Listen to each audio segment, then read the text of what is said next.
All right, everyone. Oh, they can't hear me. Can they hear me? I think they could hear me now. Hello, can you hear us? Hello, hello. I'm gonna change around everything. Gonna boost up some settings here. I'm not muted. I know they could hear me. Jonno's quiet. I'm always quiet, aren't I? I need to turn my volume. Yeah, well, I could probably adjust that a little bit. Let me check my Discord settings. I can put my output up a little bit. Yeah, you can crank your output. There we go. I put it up to 200%. 200% is where you want to be. Oh yeah, and this looks good. Nice. And I'm listening to some rock, kind of like pop remix in Kimura right now. And there was that banger tweet, that banger announcement of the rock remix of Ibushi. I'm pretty excited about it. So good. I'm definitely going to be picking that up. I mean, I love rock music anyway. And then hearing that, oh yeah, I'm going to be all over that. So normally, I can say it, you can't say it. Twitter comments are an absolute cesspool, but among the morass of cesspool comments, I did see one comment that was actually kind of interesting. And that was, if you think it would ever be possible to kind of switch the songs mid-hunt. It's certainly not impossible, but if we're buying a lot of extra DLC for songs, it's in the village, but sometimes it'd be nice to get it in quest as well, right?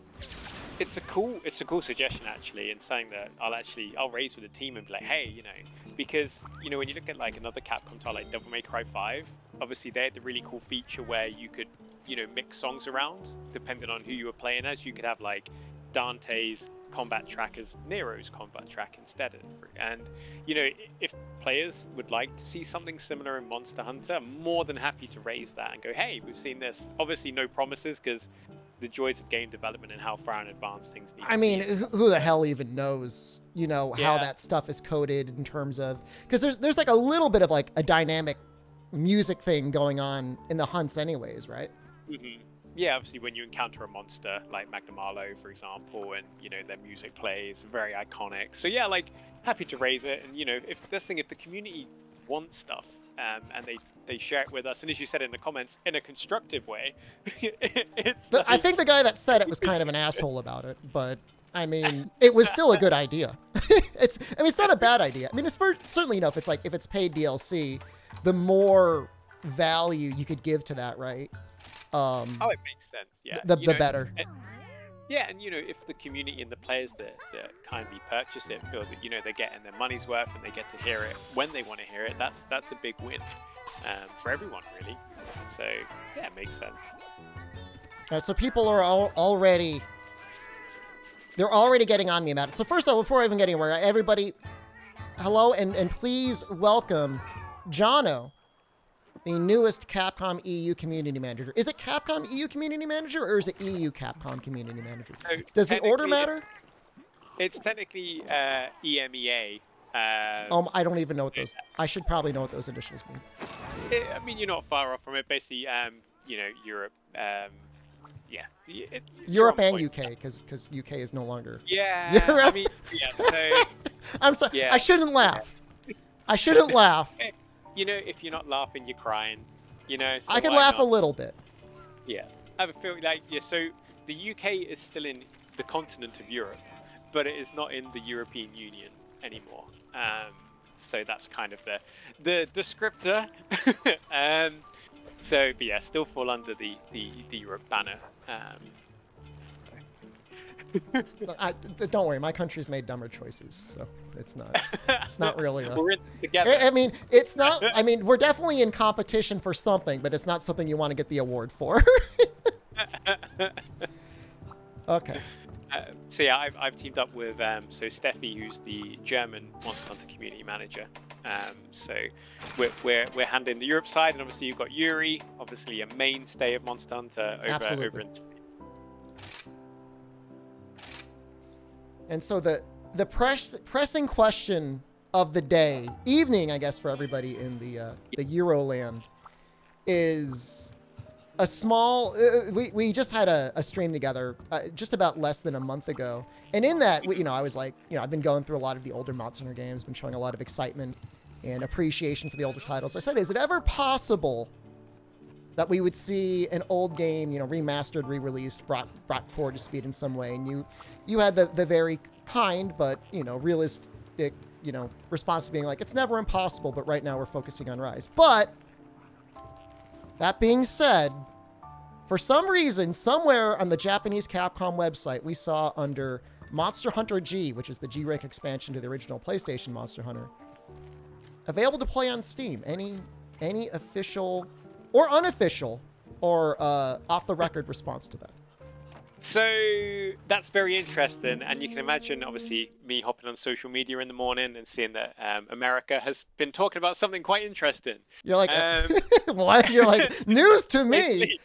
Yeah. So we looked into this, and the team looked into this, and obviously for those who were very excited about it, for you, I'm sad to say that it was merely just a slight mislisting on the website. And yeah, it's not coming to Steam. There is no secret project for Monster Hunter G. It was just a simple little error that's now been amended. But the team did appreciate all the love that was shown for obviously the classic. Is that obviously it's not secretly awaiting us on Steam ready to be released, but would you say like an incident like that in a way could be a good thing for those of us like holding like the candlelight vigil out there? So the team could be like, wow, like what, people do care. It's a nice bit of nostalgia. The team always love to see, people loving the franchise from obviously, back in its original days. But, as I said last stream, I wouldn't hold your breath on like a remaster or something. It was just one of those little passing ships in the night on Steam, really.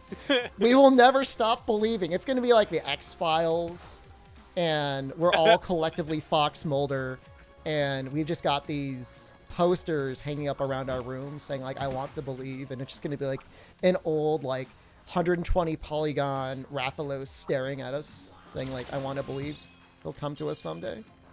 Yeah, as well, like I've seen on YouTube as well, like I saw like Rage Gaming has been like playing through the old Monster Hunter games and stuff, and yourself as well. You've just got to G rank, you were telling me. And Monster Hunter 3 Ultimate, literally as we were waiting to get ready. So, and obviously those games are fantastic, and they age so well because the newer Monster Hunter titles are just different. It's another unique experience. So like, there's never a bad time to go back and play them. Like, now you've said that, I could go back and be like, 4 Ultimate, that'd be quite fun. It would be great to play it in full HD from the comfort of your couch, wouldn't it? With a nice controller and, some slightly redesigned visuals so that you didn't have to have a second screen available. Sounds pretty nice, doesn't it? You got a lot of good memories, don't you? It does, but for now, I think those will be strictly handheld memories. Just memories. Oh, I accidentally just dropped the shock trap. So I'm up here waiting. So today's the theme for the stream, guys, is we're here to take on all of the daddies. And right now, the daddy in question is Big Daddy Street Fighter Rajang. Oh, yes. This guy does not mess around. I'm going to grab this puppet spider on my way up. I think that would be most useful. Oh, I've just wire bugged off the edge. Oh, no. Oh, no. So I actually, speaking of not old, but, not the newest Monster Hunters either, I also was playing a little bit of Monster Hunter World yesterday. Nice. We had done a charity stream, and we raised enough money for a certain goal, which involved me getting naked and fighting Alatreon. And I'll tell you, that's a good challenge. At first I was like on stream, and then you said Alatreon. I was like, oh, you mean in game? No, I mean, look, someday Twitch will come around to their nudity policy. It's only a matter of time now. Yeah, it's really only a matter of time. But that, Monster Hunter World still really has legs. And all right, and this, what I'm going to talk about now, is 100% pure, literally never going to happen. But do you ever sometimes think, hypothetically, what it would have been like if they had tried to do a, let's just say, with lack of a better term, second expansion for Monster Hunter World? I mean, certainly it's Capcom's best-selling game, I mean, ever, right? I mean... Yeah, it's insane, like, the reception. And obviously, like, me as a Monster Hunter fan, as I was seeing it just explode, I was like, this is the best. Oh god, no! What are you doing? I wasn't expecting that. It's a surprise. Yeah, like, I mean, I know there's so much, you know, in Monster Hunter that you can draw from, if, you know, it's... And when you see, like, the DLC monsters as well, like, you know, your Alatreon, and obviously Fatalis, like, what a way to cap off the game. Like, still a very challenging hunt. Oh gosh, yeah. Like, I mean, I'm still playing Iceborne as well. Like, some of my buddies that don't own a Switch obviously still playing Monster Hunter, and I love just dipping in and fighting. You know, you got they obviously rework Sakijiva for like small parties, so you can still play it. And obviously the Cove Tarot, like final fight, like the music and the fight when you've got Cove like cornered and she sheds her armor is so good. Like. Even though, like, I think Rise is definitely my favorite for, like, combat-wise now, the spectacle of World is just incredible. I think, for me, obviously, again, like, we'd never get another full expansion, but if there was ever an attempt to kind of, like, give it one last little bit of gas, and I know the team's probably, at this point, working on newer and greater things, but it would have been nice to see, like, one final update to... for like Safi, I feel like Safi ended up being just like, I don't want to use the word unfinished because obviously a lot of the gear is still really, really good. But it felt like there was an opportunity for like an AT Safi or something like that. An arch-tempered Safi. I mean, gosh, that would... I mean, she hits hard as it is, so I imagine... I mean, you've got the instant delete move, which is always a challenge anyways. But I mean, we got, you know, it's not crazy. We did get an AT Colt. That's true. That is true. Say, like, it really depends, because then who would kind of that appeal to? Obviously, there's the hardcore players like us, right, who then want to kind of eke out a little more, or would it benefit more kind of the players that come in kind of past the peak? So when I think looking at content, it's always good to kind of try and gauge that. And I think that for us, like, that's what Fatalis was. Well, I mean, look, and Fatalis definitely fits the bill of like, all right, here's your final weapon and armor. You know, sometimes it's there's a little bit of a joke about the Fatalis armor being like the dev mode set. Oh, it's busted! It's so good. And yeah, it's like it's everything like, you would ever want or need. They've gone, here's the cherry on the cake. Thank you. Like, now just have fun with the game. Take the set. Do what you want. You know, the world is yours, kind of basically. And obviously, you know, having that innate stun resist on the armor set is really nice. It's never a bad thing. Well, stun is a real problem in World. In the older games, you know, it was just a matter of how quickly you can mash. Like, you could get out of stuns before the monster was even done, like recovering and getting ready for their next attack. But not... Yeah, it was a good way for them to kind of punish you back. Because obviously, you know, in World, the hunt is in such a good place with the clutch claw and the mantles. So yeah, it's nice that the monsters kind of have a way to kind of punish you for being cocky, like, multiple times in a row. You know, I thought Daddy was going to hit harder than that. I did not die. Yeah, like, he doesn't quite hit as hard as... well, this is just the warm-up anyways. Azuros. Yeah, like, I've tried to fight Azuros, and I've solo, and I've not been successful. So... Oh, no, yeah, this is just the warm-up before. I mean, I'll let you decide whether you want to do Daddy Bear or Daddy Ibushi next. I mean, oh, God, we've got so many big daddies, haven't we?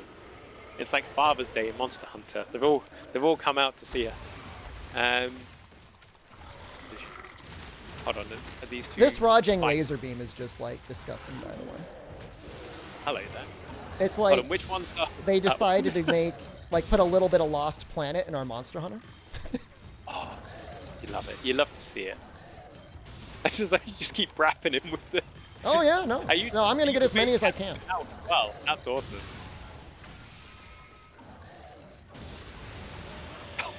Goodness. I kind of want to go back and play Lost Planet 2. In fact, I think I saw an update from Capcom. It was about, like, you guys. I mean, honestly, like, here's the part for me to gush a little bit.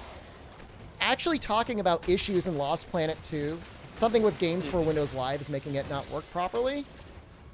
Oh, yeah. A worse game company would just be like, yeah, I guess we're taking it down. I guess somebody at Capcom's actually going to figure out a way to make sure that game works. Like, the game's like 12 years old. No, it's good to see, you know, the team care. Like, that's what I love about here. Like, you know, AAA is always seen as this kind of big, scary, kind of faceless giant. But already in my short time here, I've seen, you know, it's... Oh, there we go. Care. Now I'm dead. There's the care. There we He's go. got the big red glowing arms. So, yeah, it's on the radar. And yeah, I love Lost Planet 2 as well. One of those early games as well that really kind of made me love Capcom's unique style. Because I feel like Capcom do games that you don't really see from anyone else. Like Monster Hunter, for example, and Lost Planet. And obviously, you know, yeah, it's great. Just the uniqueness and the variety. Well, it's a unique blend because, like, I think, you know, when I think of Capcom, you know, I think of a brand that's about, like, kind of providing that first-party level quality. But at the same time, they're also willing to do some, like, really weird risks. Yeah. That a lot of times some companies that you would feel like they'd be like, oh, you know, that may not be profitable, play it safe, just release another kart racer. Which, curiously enough, I don't think we've ever seen a Capcom kart racer. You know, now I'm thinking about it, I'm a little disappointed. Who would you want to be in a Capcom kart racer? Who would be your... Could I literally just be Rajang in a little go-kart? You'd have to be Rajang, really, wouldn't you? That would be hilarious. Rajang. All right, let's think of... All right, this is a good idea. All right, weird Capcom characters. All right, so Phoenix Wright would have to be there. Oh, absolutely. So There'd Phoenix be no Wright, Rajang, Balrog.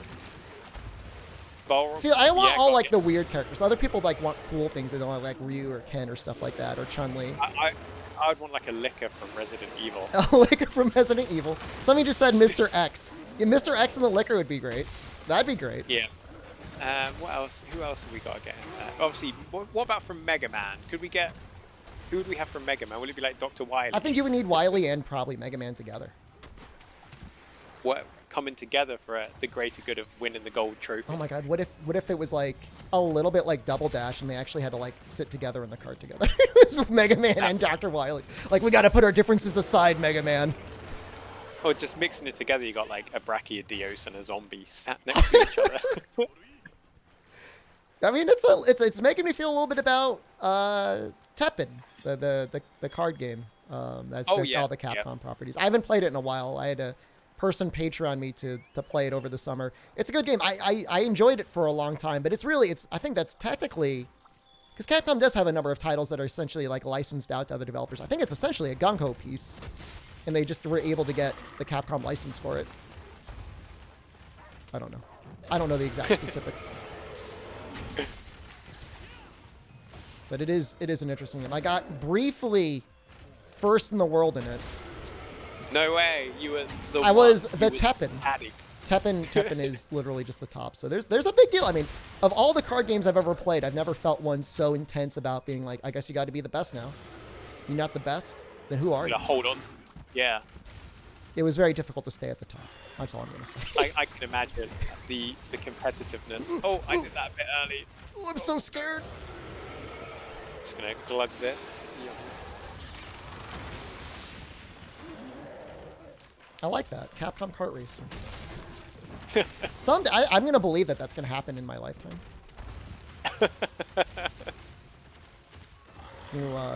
Developers at Nintendo get tired of making Mario Kart racers. Capcom's like, this is our time. We've been waiting. All the kids' favorite characters, such as the Licker and the Zombie. It'll be a go-karting game for older gamers, like people in their 30s, 40s, 50s. Yeah. Well, weren't there? All right, correct me if I'm wrong. I believe there's a Capcom crossover with Fortnite, isn't there? Can't you be like Ryu in Fortnite now? Yeah, I do not play Fortnite. I have no idea. I think Jill's in there as well, isn't it? Or is it Chun-Li? No, it's Chun-Li and Ryu? I have no idea. I mean, I'm sure it's at least Chun-Li and Ryu. I played Fortnite in Season 1 and 2, but I've not played in years. So, and I think that crossover happened just before I joined as well. Sure. Oh, that wasn't your brain. You weren't the one spearheading that, working with the team over at Epic. The kids love Fortnite. Let's go.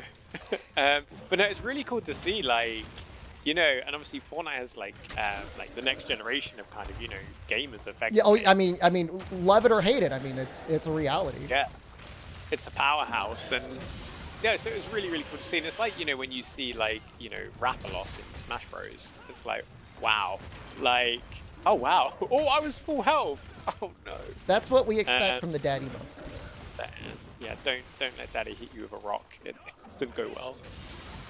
Is there a document in a Capcom office about like the sort of like things, like situations that they allow their characters and IPs to be involved in? Because in theory now, I mean, you've got Ryu in Fortnite, whatever, amongst other characters. You could be like walking around shooting characters with like a rocket launcher. I think they do use rocket launchers in that game, right? I'm sure there's. I mean, obviously, what was it? Guile is like in the military, isn't he? So it's, I mean, that makes sense.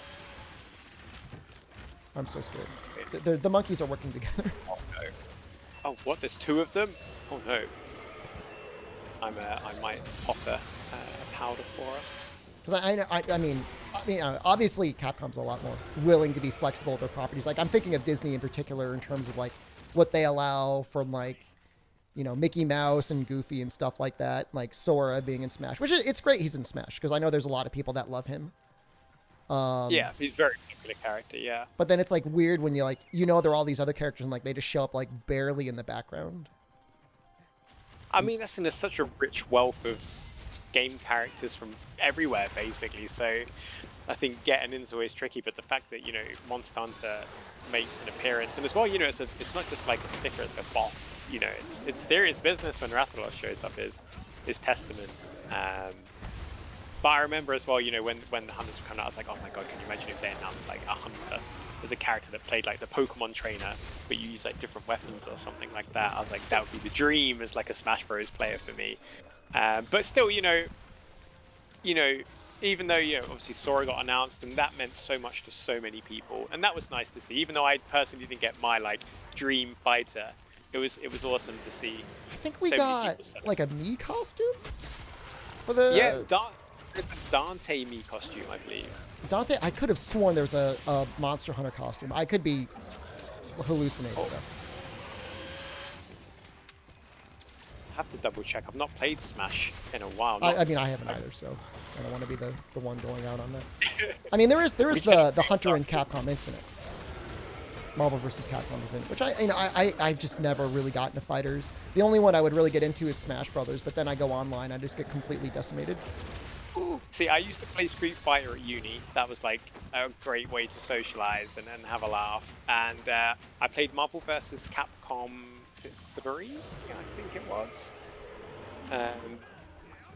And that was just insane. Like, it was way above my limit. Like, I say I played fighting games. I got knocked around on fighting games. You picked up the controller. Yeah. I was like, right, I can do like 2 basic moves. You know, I can do Kami's spiral arrow. That'll do. I played a good amount of Third Strike.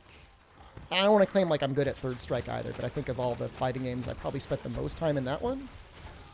I liked Third Strike, and I liked some of the King of Fighter games. I think Mark of the Wolves was a really great one too. Oh, nice. Sorry, I've got no wire bugs to get away from Wirefall.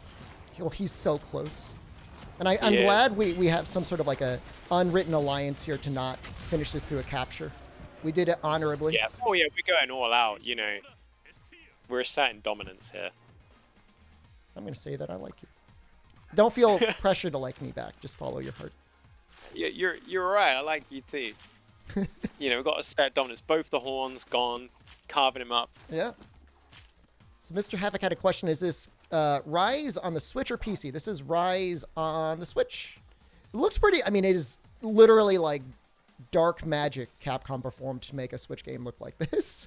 Like, yeah, a Switch game doesn't have any business looking this good. I love it. Like, yeah, and it's a nice compliment to have someone say that. But it's funny because I was actually just playing the demo earlier just to brush up my skills ready for PC. And yeah, like, it's crazy when you look at it. You're like, yeah, you recognize everything instantly. Yeah, like the developers that work on Switch, as you said, are wizards. I don't know how they do. Well, I mean, they've been doing some crazy stuff on portables. I mean, forever. I mean, if you go back and you take a look at, what they did on a 3DS and what they did on the PSP and stuff. I mean, it's kind of unreal from start to finish. I mean, it's kind of a strange situation where I haven't done necessarily head-to-head comparisons, but people maybe had a computer that couldn't quite run Monster Hunter World, and they're going to be able to run Monster Hunter Rise. Yeah. It is entirely possible.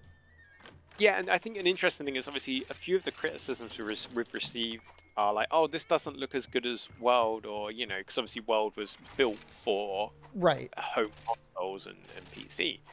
And it's great seeing other people come around and go, yeah, but this is kind of like the more classic Monster Hunter look. And it's coming from Switch, and then it's the work they've done on PC. I mean, it looks fantastic, like the armor details, and obviously there's the increased resolution.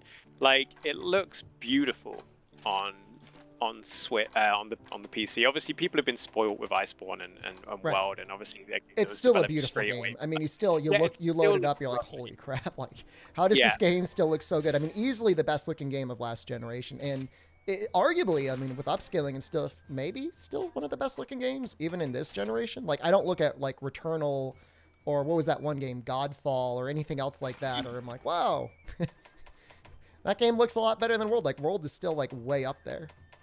Yeah, and I think it's great because obviously, like, I mean, Returnal's a fantastic choice. Like, I love a good game. I mean, I'm not throwing shade like, at them or anything. I'm just saying. Oh yeah, no, not at all. But like the particle effects in that and how everything moved, it felt so alien yet so real. And what I loved about obviously World and Iceborne is it felt real as well. Like, when you're hanging around with the monsters and you see the detail in like each scale and each claw and tooth. It's amazing. You could see the care and the passion that went into it, and I'm not just saying that because obviously I work for them. Buy the game, like it's just keep buying games for yourself and friends and family, and then just start going through the DLC down the list. You can see the amount of love that went into that, and it's the same like with Rise as well, specifically around like you look at the combat and stuff, because they've brought a lot of classic moves back and kind of facilitated them in the wire bug system. And then they've added new things as well. And yeah, I think that's great. Like with the hunting horn, for example, like I never touched the hunting horn because it scared me in World. I was like, how am I going to get my head around this? Are you committed? And yet, but for PC Rise, I'm going all in on the hunting horn. That's going to be my main on PC. So, and it's obviously because, they made these quality of life improvements to it. So yeah, I like what they're doing. No, I think Switch skills is pretty much the ideal like midway between like having like say a classic and then going full on into styles from Generations. Generations, it felt like you were always going like way too all in, and I'm not sure how much of Generations you ended up playing, but to me it was always kind of jarring going from one style to another. Whereas Switch skills, it's like, oh, I'm just going to pick the thing that I feel the most comfortable with. Exactly. And talking about, I'm changing off drill slash to hard basher combo. And you know what? I'm going to take a look at my Switch skills as well.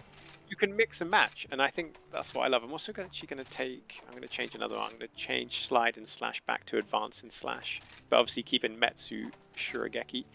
Yeah, and see that customization, and I think players coming from World to joining us on PC, like when they get their hands on this system, they'll be like, okay, wow, this is awesome. Like I can make my favorite weapon feel even more like my favorite weapon by changing individual skills and things like that.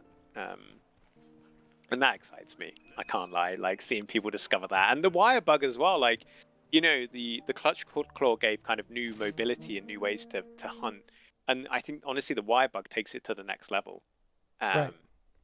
Super. So, but then as well with the wire bug, like I know with the clutch claws, some people felt that you have to use the clutch claw to be efficient. It was controversial. I mean, definitely, some people liked it, some people hated it, some people were somewhere in between. I think for me, especially having gone through the game, going through Iceborne a number of times recently through different challenges and whatever, you do start to appreciate that there were a lot of monsters that were very specifically designed in a certain way that make the wire bug make sense.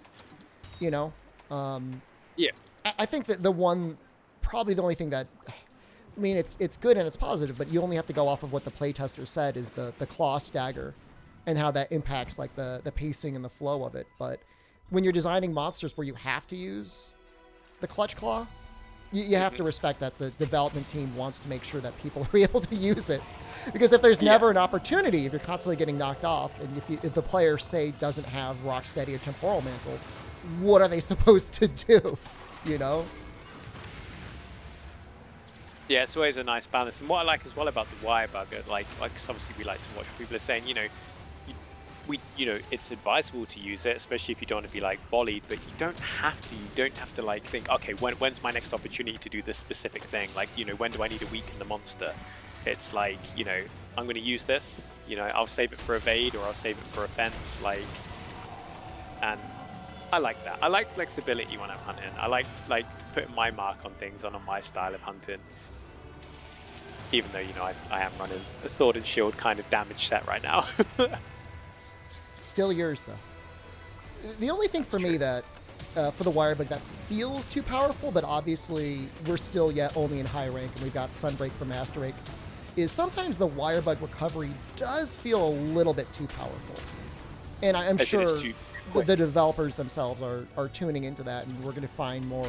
I mean, I'm just sure of it, that we're going to get more of those Magnum Wallow sort of Wombo combos going into Sunbreak, or some other way that they're planning on balancing it. And when that happens, I think I'll be fine. It's just I feel myself getting like so greedy. That's my problem. Yeah. I get greedy. Like when I was doing an all credits challenge a couple months ago, I was like kind of in my mind keeping track of like when I was dying and when I wasn't dying. And I died the most in Rise because I would just like, the pacing is so fast and you can just like instantly jump back. Like there was never any need to slow down. Not saying it's a good thing or a bad thing, but it is definitely the fastest game we've ever had. Yeah, exactly. The hunts, feel slightly shorter than in World and Iceborne, for example, once you've got the drift of things. And yeah, I think there is a bit more of a focus, in my opinion, obviously not speaking for the team, like on getting in the hunt, fighting the monster, and obviously then you can go and explore. You can get your endemic life if you want to buff up, or get some aids to help you in the hunt. But yeah, like, and I said, I love the wire bug does that. Like, as I said, like I've been playing Iceborne as well, and I'll go back in, and I'll be like, fighting Alatreon or Fatalis, and I'll get knocked on my ass. The first thing I'll be doing is trying to wire fall, and I'm like, why can't I wire fall? Where's my evasion? I can't get away. It can be very jarring if you've been going very hard on Rise to go back to anything else. I mean, even going back to the older games, like, oh, that's my muscle memory. It's like, right, need to do this. Because like you can't even always stay on the ground in the older games, and so you're like, because I think it was Generations. It was Generations or 4 that introduced like laying on the ground a little bit longer, which changes again like the way you engage the other monsters as well as like how aggressive you're willing to go. Oh, definitely. You know when you've been hit hard and you're looking for an opening, so you're like, I'm just gonna lie here and let the next attack go over me, and then I'll kind of address the situation. Then it's like Rise switches it because like you can just be like, why would I lie when I could get up again get up immediately? Yeah, you'll regret that kind of thing. Make them regret knocking you on your butt. So this is the Super Ibushi. It is. I have not fought him before, and I am in red sharpness, and I apologize. This is the worst possible time to be in red sharpness. Is he asleep? I don't want to hit him if he's... No, he's not. He's just knocked down. I don't really know. See, I've got my audio really low so that it doesn't come through. So I'm like, was he sleeping? And of course, I was looking at his tail, so I was like, I can't tell. And I don't want to be that guy who like does a wake up with like a weak sword and shield hit just when you've got like or something. Yeah. Well, our cats, one of our cats or dogs is going super hard right now. That's what we love to see. There's the paralysis come in. And just a manual reloader right here. Was it in 4 that had the lying on the ground? My chat is telling me. I knew it was some place in 4th gen. I think Devil Cross is the first game that let you destroy your traps, which is a godsend for capture quests that were going bad. because what's great as well, obviously, in the more modern games, is if you make a mistake with your trap, yeah, as well, like you can just go get more. It's the most horrifying, terrifying thing in the world when you play the older games and you're in a capture quest. The monster waddles away from it, and you're like, oh, I guess I'm gonna go gallop for the next 5 minutes. Please come back. So I'm just shocked. Sometimes you get lucky. Sometimes they come, and sometimes there's like, because it's gonna destroy itself no matter what in 5 minutes. So. I remember when I was learning Monster Hunter and I was trying to capture a Kezu, and I got really confused why my shock trap wouldn't work. That would have been Gypceros, actually. Probably. Gypceros, that's the one. That was when I was playing For You, I think. Once again, mixing up that would have been the one. Mysterios, Gravios mix up. It's like, oops. But yeah, I was like, why isn't my shock trap working? I'm sure I'm doing this right. But that's all part of the fun learning curve that I think all players kind of go through. Oh, that's the stuff I love. That's actually like, that's what drew me to Monster Hunter in the first place. All these weird monster quirks and how they react to meat, or react to traps, or have unique tells and whatnot based on like whether or not they're ready for capture. Like, crabs in some of the games, like frothing at the mouth. It's like, what? Oh gosh, yeah. And also if you break their shell, they bring up another one. Like, oh, I see. And it can be like a different one as well. Yeah. And sometimes I think the different ones have different drop rates. I don't want to be spreading that. That's like a game facts, like mystery on the forum. Like, do the different shells have different drop rates? Find out. Watch and like this, subscribe this video to find out more. But I could probably test that. I mean, there's still things we're figuring out. Like 10 years later. Exactly. I love, like, there's so many nice little things that, you'd be like, for example, like earlier, just before I jumped on, we put out a post about obviously use the Fell Beam in Rise and what it does to your palicos. And like, even though we've seen people like, oh, I've put like a couple of 100 hours in and I didn't know this, like, wow. And it's like, obviously that's more kind of like an in-your-face one because it's an item.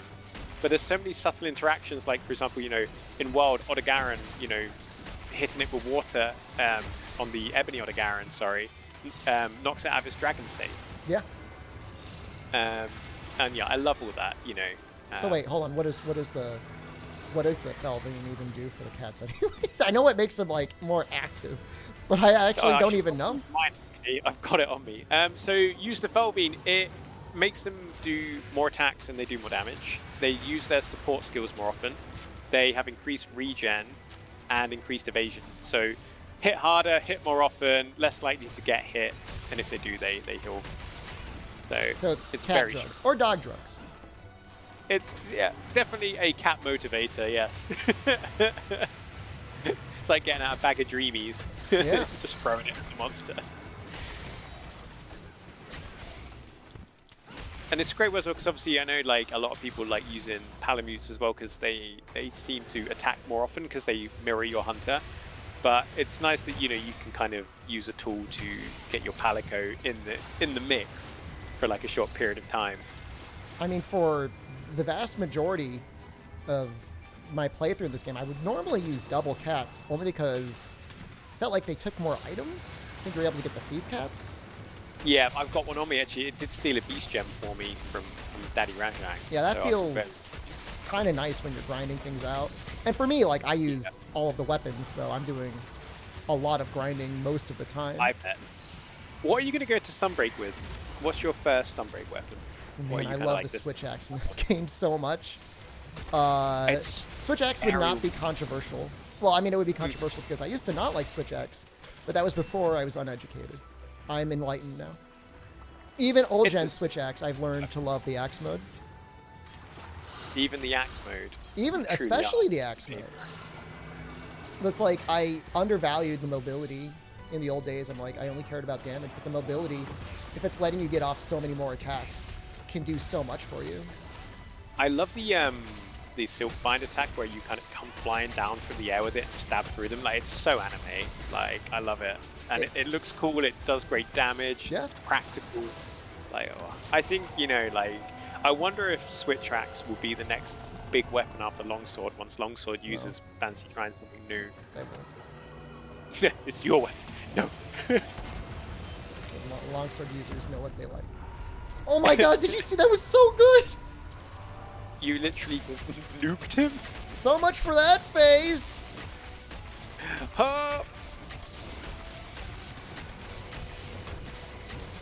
Keep Switch Axe not OP. I would say Switch Axe is in a very balanced state. Although, I mean, I would say, like, and a lot of times in game design, players, for whatever reason, seem to get, like, really obsessed with balance. They feel like every weapon has to be, like, equivalent for one reason or another, every gun or whatever, Mario Kart or stuff like that. And I feel like that doesn't necessarily make the game more fun. I think every weapon should be viable. I think every weapon should be fun. Yeah, I think that's the key word. Yeah. Yeah, like if you have something like which is like overbearing, then, you know, but then you want some weapons that are simpler to use. Like, you know, sword and shield used to be seen as a starter weapon because it's simpler to use. Now longsword is a great starter weapon, you know, and obviously there's so much depth to these as well. I'm not saying, oh, this weapon is this tier or anything like that, you know. It's ease of use. I got a little snarky smirk on my face when you said longsword is the starter. like, you know, I think, you know, in Rise, you know, longsword is kind of, you know, the weapon that they kind of, you know, go. Oh, hey, I mean, they give you a longsword. Like, you have to have a longsword in certain cinematics. Like, you start with, like, literally they give it to you. I mean, I think it's. Elder Fugen as well, isn't that a longsword? Yeah. And yeah, and they said, like, you know, and you see, like, you know, longsword might feel easy to use because it's got more counter moves, but then, you know, if you've got someone who's a surgeon with a switch axe or a sword and shield, they might be able to do more with it, for example. And then once again, it's playstyles. Like, I don't use the longsword. If I picked it up, I wouldn't be doing all those cool counters you see on Reddit and stuff like that. I'd be getting, like, bopped around. And, you know, yeah. So I think, as you said, as long as everything is viable and fun, that's great. There'll always, you know, be some weapons that stand out in certain scenarios because that's the nature of the beast, really, right. Isn't it? Yeah, you get a lot of people complaining about Gunlance, and it is true. Gunlance, in certain situations, does feel to fall behind a little bit in damage, but I always feel that I enjoy playing it. Like, I never have a situation with Gunlance where, like, oh no. Like, it's always fun. Little blast dashing, like, exploding, everything like that. Like, I can't speak for, like, Gunlance mains because I don't have the in-depth knowledge they do on the weapon, but you're absolutely right when, oh my god, does it feel cool. Do you feel like a badass when you're doing full burst combos and stuff like that, or, you know, flying around and hitting monsters with it? Like, oh, it's cool. But, you know, and the thing is, as well, like, the team, like, obviously this isn't me confirming anything or insinuating anything, but the team obviously do watch balance, and they do see, you know, we have the numbers on weapon usage and everything like that. Good hunt, by the way. Yeah, no, that was no problem. That was supposed to be Super Ibushi? No problem. He's so, super dead now. Let me see if you, I mean, I don't want to interrupt you, but this is on the same thing. If you're allowed to talk about it, what can you say from the numbers that you've seen for Hunting Horn in, let's say, World, then Hunting Horn to Iceborne, and then Hunting Horn to Rise? Because obviously, it got a little, I mean, I don't want to say it got a buff, but it, you know, it got the Echo Note, which is a lot easier to use going into Iceborne for damage. And then from Iceborne to Rise, basically a new weapon, redesigned to maybe fit a playstyle that would be a little bit easier to pick up. Have you guys seen an uptick? Like, has the redesign been, like, worth it? I remember actually a while before I joined and after Rise came out, I think they shared an infographic on the weapons, and I think Hunting Horn went from being like the least popular weapon in World to like top 3 in Rise on Switch. Wow. That's like full retail. That's not the demo, right? Yeah, that was like full retail. Like the Hunting Horn went flying up the ranks. Wow. And, okay. Yeah, and you get a lot of people. I hear a lot of people complaining about the Hunting Horn. Me personally, I love it in Rise. I think that's a really cool redesign. Certainly I like it better than the way it played in Iceborne, but that's crazy to hear that it got that boosted. Yeah, I mean, it went flying up, and you know, you saw, because you know a lot of creators were using it. I know that Sox was a huge fan of the change and was bigging it up as well. And once again, you know, when someone goes to you, hey, this weapon isn't as complicated anymore, you're like, all right, I'll check it out, I'll give it a go. And the thing is, like, it's still got its depth by and large as well. Yeah, you can still play it the traditional way with the right silk bind moves. But you know, as well, also it focused on the damage side, because I think as well, you know, whenever you hear the term like or you get the idea that the Hunting Horn is a support. Yeah, weapon. Some people don't want to be support no matter what. Yeah, they just don't. They hear that and they immediately tune out. Yeah, and they don't realize it actually does some big hits, and it stuns monsters, and you know, it plays tunes. So like, Yeah, I think the perception of the weapon changed as well. It wasn't just seen as, oh, you buff people. This is a entirely valid weapon that stands on its own. Yeah. And you also buff your teammates. Like, wow. Yeah. Well, it definitely had some wild scaling in the very first demo. I know it got tuned down just a little bit into release, but it was doing some absolutely insane things in its first appearance. Like, people were definitely freaking out. And I mean, hey, if you're gonna make a good impression, may as well make the impression that it's really strong, right? Yeah, so you like, hey, check this out. You want to be using this. This is a cool weapon. Yep. And yeah, as you said, luckily, it just got a little bit of tuning, and it's still like this awesome weapon. Obviously, I've not seen like the PC side. I don't know, like in the demo. I imagine longsword's probably right up there. It's a great weapon to use. It's a great weapon to use against demo Magnamalo, who's obviously like super buffed in the demo, because you can just keep on the assault and stop him hitting you and like tanking your health. But yeah, it'd be interesting to see what the PC Rise community gravitate towards. And well, that's a good question. So, I mean, again, you can't make too many generalizations, but do you guys have you seen breakdowns between, like, say, PS4, Xbox, and PC in terms of these trends as well? I've not seen anything that granular. I'm sure there's reports that exist, but I wouldn't have seen them because, say, it'd just be interesting details to see.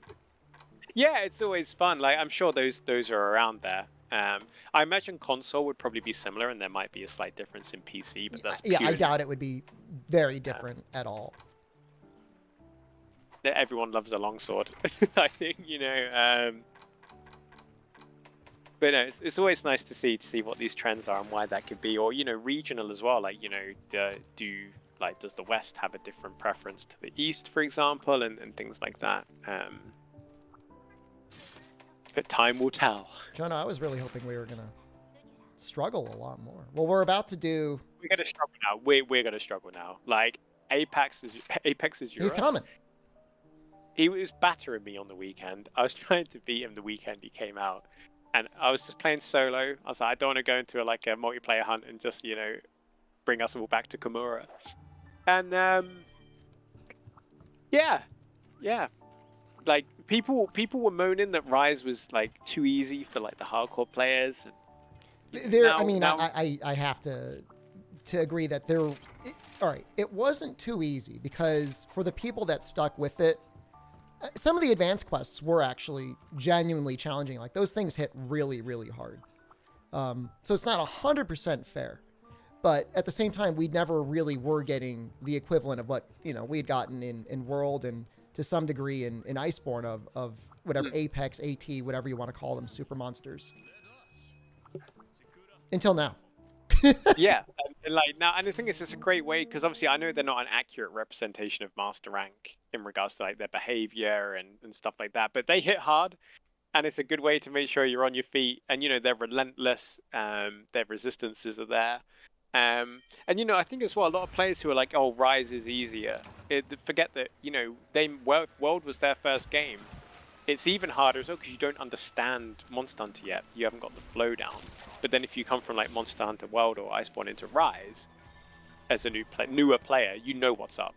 Yeah, no, I mean, it's an excellent point, because if you're coming from, like, if you consider yourself a fiver or whatever, somebody who started in Monster Hunter World, and you were struggling at, Pink T-Rex, I mean, obviously you're not going to struggle with anything in low rank, and you might not even struggle with anything in high rank, because you've been cutting your teeth on, Fatalis and Elatriant for so long. And in the scheme of balancing the game, I mean, the developers don't necessarily want or need to put in a challenge like that that's going to completely scare new players. But I think putting it as an optional, as an event, is always a pretty good way to do things. Exactly, because it's not going to be something that stops players completing the game and having that satisfaction. But when you do get to that point where you've gone through the story, and you've been farming, Valstrax and other monsters like that, and you're like, right, now I'm ready to push myself to the limit. This is your hunt. And they say, yeah, it doesn't take away from anyone else. If you do it, good on you. Like, full respect. Like, and if you don't, you're not going to feel like you're missing out, or you're not going to get something for it. I pushed the wrong button. I thought I was doing my wire bug counter, and I just poked him. I'm like, no, don't do that. I did my Metsu way too early. That was my problem. Oh, he was targeting me all along. I mean, what I can say as a content creator, and I'm at the point where I've grown into the sense where I can do lots of different stuff, so it's not necessary. But something that's really great for a content creator's perspective, especially the people that stream a lot, is occasionally releasing those quests that don't necessarily require multiplayer, and that theoretically they can be soloed, but really encourage it, like Volteroth and stuff like that. Yeah. That do have some sort of like an exclusive reward. Wow, he hits hard. Okay, this is cool. Oh, but yeah, everyone loves an exclusive reward. Like, you know, there's nothing better than, you know, like I think in World it was the Guild Cross armor was one of the first like prestige layered armors you'd get from your Archtempests. I think you're right. That sounds right. And you know, when I remember seeing the first few people in Multiplans wearing it, I was like, this person has been doing some cool stuff. And I remember when I then got it, oh wow, I was full health. Were you at full health? Okay, I was. that's Well, full health minus, you know, the boosts from the Spirit Birds. But yeah, I remember, you know, getting it feeling like, you know, when I had that armor on, other players would then be like, wow, this hunter knows what they're doing, kind of thing. So yeah, I think cosmetic prestige is a great thing. A unintended effect of releasing Behemoth was that certain people would be either blessed or cursed with the Final Fantasy music and Astera. Yeah, and it was always fun, like being in the stream and somebody being like, "Please help me! I don't want to listen to the music anymore." You come in and help them clear their Behemoth quests so that they, you know, it could go back to the normal Astera, like Astera could go back to normal. And then beyond that, you released Extreme Behemoth, of course, had Extremo, yeah. Well, still one of the hardest quests in the game, really. I mean, yeah. You know, if you don't know how to dodge the comets or position the comets, it doesn't matter if you got Master Rank here. You're just going to die anyways. Yeah, that was a really cool thing because let's see, the team did so well at bringing in the kind of like raid boss mechanics into Monster Hunter, especially around stuff like, you know, the wipe mechanic Extremoth has, also the aggro mechanic, so you could have a tank. Like, that was cool. I like that. And then, of course, you had like the Elder Leshen, which was, what is it, the tankiest monster in the game? I think it had the most HP. I mean, he's still up there with some of the highest health pools in any Monster Hunter game ever. You know, I mean, I think before him it was like Ashen, Lao Shan Lung in Monster Hunter Generations Ultimate had the next highest health pool. And I think now, either it's possible Fatalis or Elatrion. Well, it would probably be Fatalis, or I guess in some ways Safi would beat him. But he's still way up there. He's still got just a ridiculous amount of life. Now, his health pool isn't, or his defense is very low. But yeah, he's still. Yeah, he just takes it. He just takes lights, and obviously, when you're in the final stage of the fight, it gets real intense as well. Like, well, you got to help each other. I mean, he locks you in his little bramble cage. Yeah, and if you don't get your hunters out, they're in trouble. And then obviously summoning his birds and things. I know when we did it though, like we were like hollering. We're like, we did it! You know, that kind of exaltation you get from doing a really hard hunt. Yeah, it's quite something. Oh, this is going great. Did you get that KO?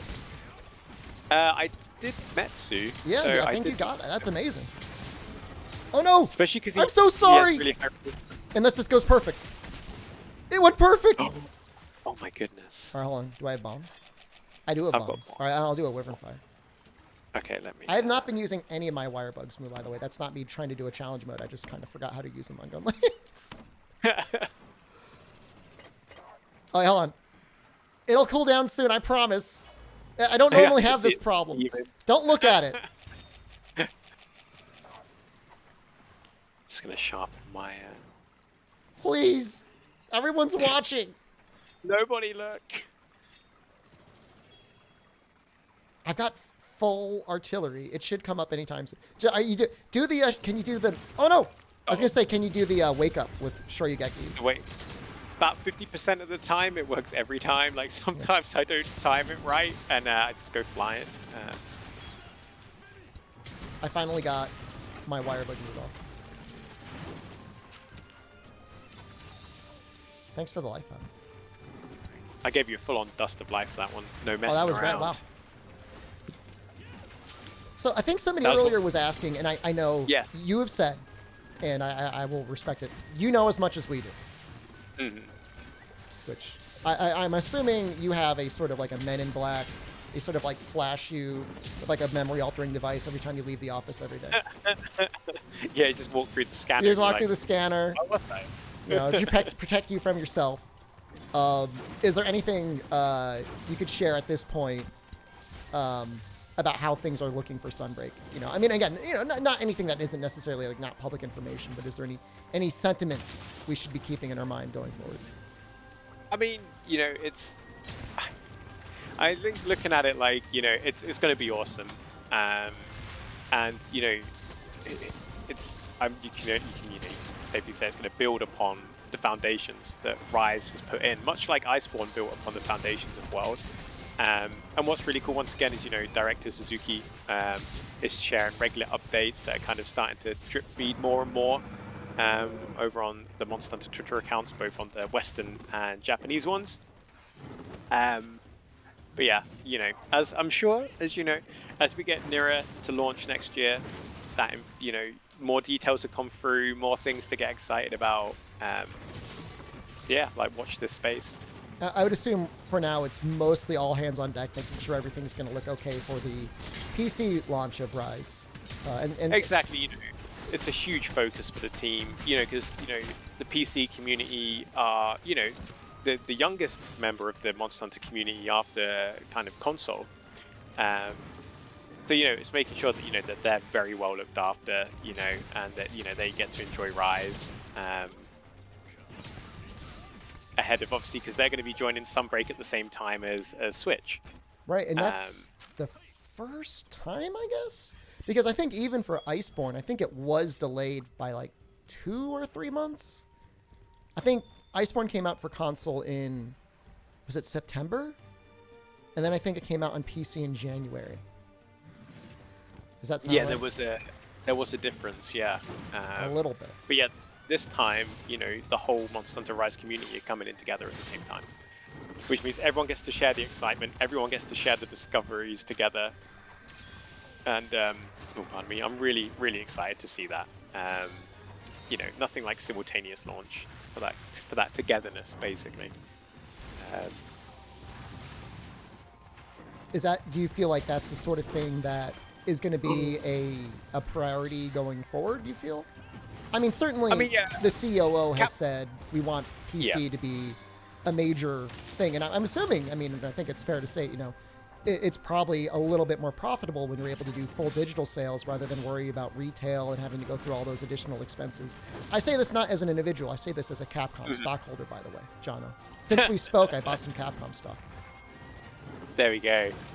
You are part of the business. Oh now. Yeah, no, I'm not only a streamer. I am now an active investor.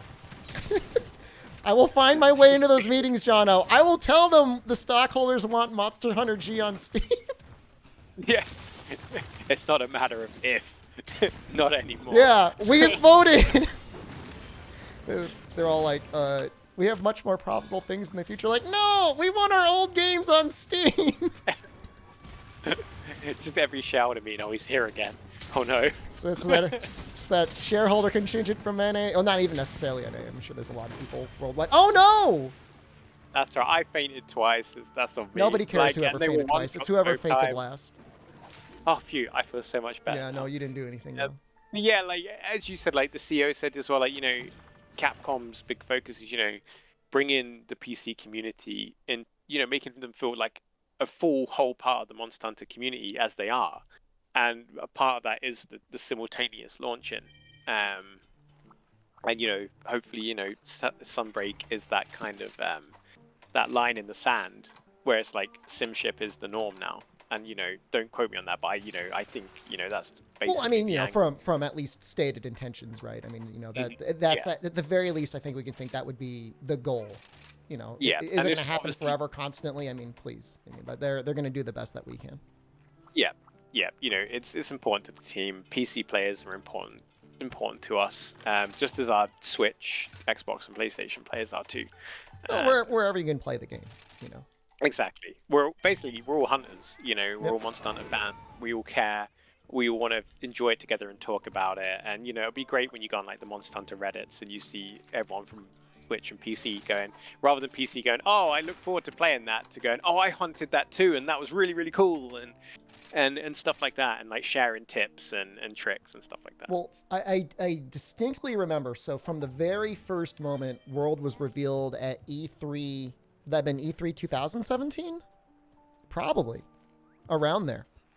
There was like a little Steam badge somewhere on there, and it was like front page Reddit.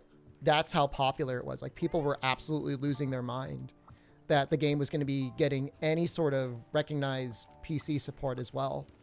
You know, it's a big, I mean, you know, and especially, I mean, again, it just got delayed, but I think with the Steam Deck especially, PC's always been like an enthusiast platform wanting to get the best possible performance out of their game. But now, you know, I mean, you're looking at possibly people getting into PC gaming at as cheap, or if not a cheaper buy-in than next-gen console gaming. You know, I mean, I don't know what your odds are of being able to find a retail PlayStation 5R, you know, anywhere in the EU area, but can't imagine it's still low. Yeah, it's the same as not great over your end. No, it's, I mean, basically, yeah, it's, you know, people that are still trying to get one, you know, they're watching the sites and the stockists and stuff like that. Like, it ain't easy, especially, you know, because I think it's the chip shortage, isn't it, that's causing all of this for all of the next gens. But yeah, it's, and obviously then, you know, Steam Deck's coming out.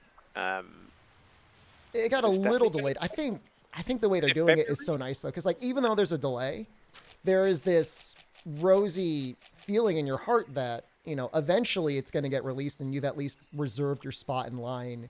So unless you're truly rich or that desperate, you don't have to worry about going to scalpers or anyone else like that in terms of trying to get something.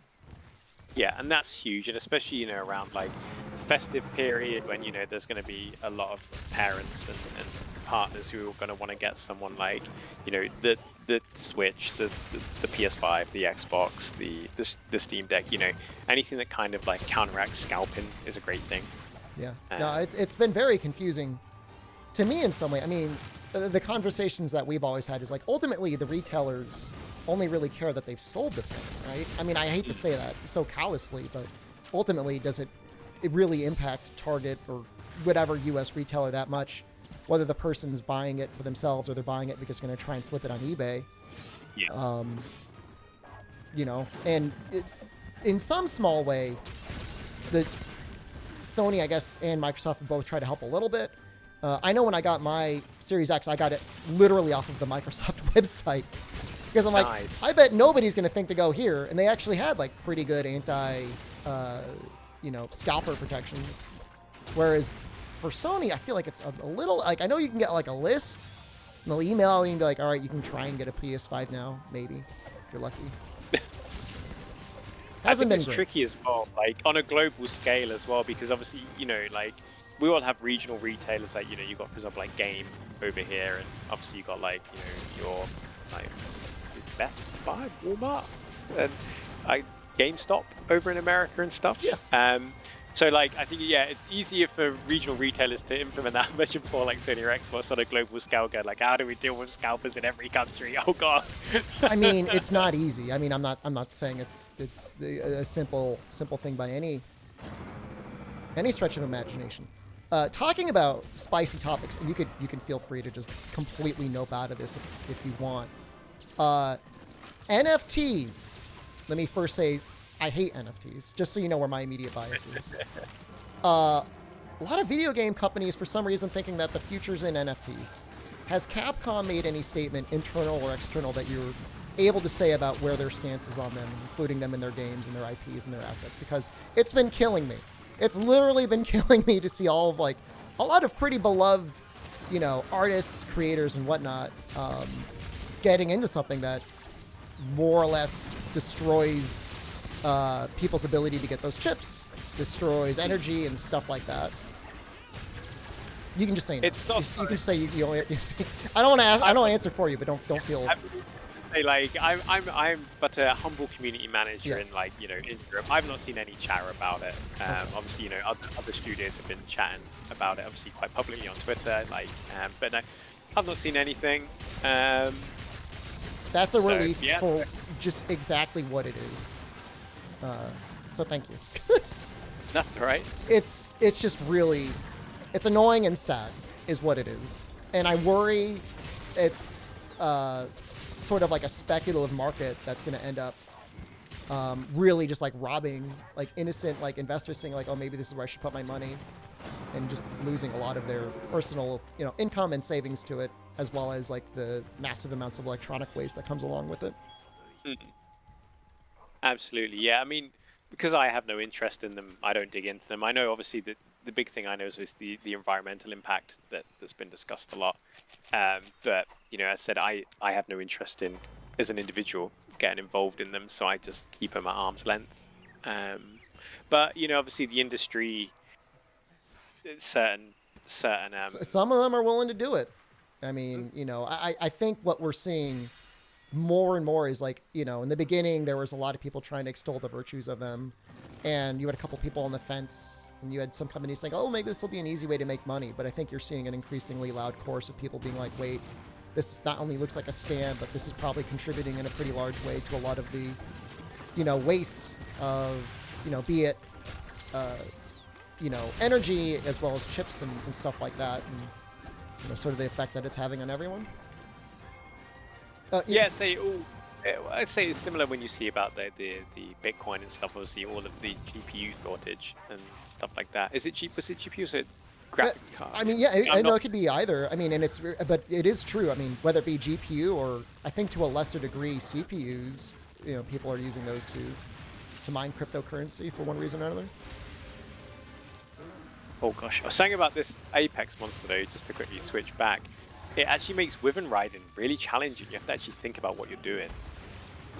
How badly does he like push up your bar if he hits you? Probably a lot. If he hits me a quarter, that is huge.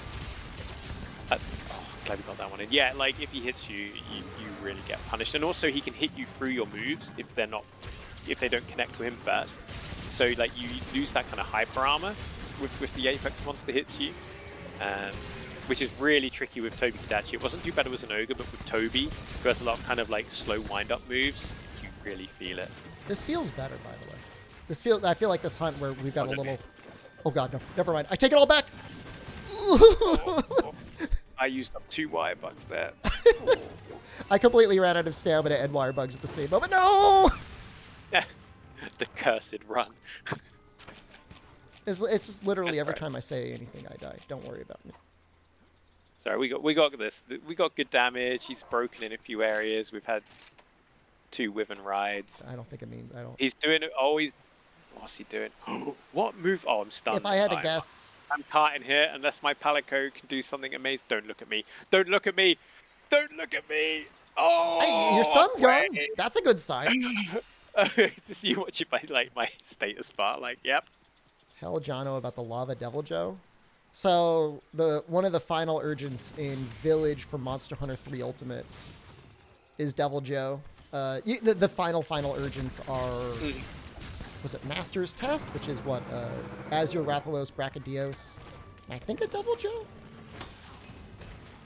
Something like that. And then the final one is an Elatron. But in any case, I was doing the final urgent that I was going to be doing this time. I don't know if this has ever happened to you before, but I was fighting this Devil Joe in the volcano in 3 Ultimate. And just as I finished, I did kill him. I slayed him. He perfectly... Volleyed me. Don't worry about it. You're okay. He perfectly toppled away into the lava so that I could not carve him. Like, literally, like, as far as I've ever seen a monster fall into lava before, he did that. That's very Devil Joe, though, isn't it? Like, that's classic. What other monster can do that? You know, he eats his own tail, throws himself in lava. Wow. Like... Alright, so I'm going to suggest something. Yes. I think we need stun resist. Pretty crazy. What tier decoration is stun resist? Is it 1 or 2? I think it's 1. If it's 1, I'm gonna throw that all in. I mean, at this point, if it were level 3, I would fit it in. Yeah. Yeah, when I got carted, he knocked me in the air, but I had no wire bugs, and he literally volleyed me like a football. I'm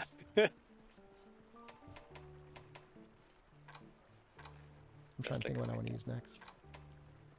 I could use bow. I just feel like I'm too powerful with bow. Well, I mean, if there's ever a time to Be realize too your power. powerful. This might be it.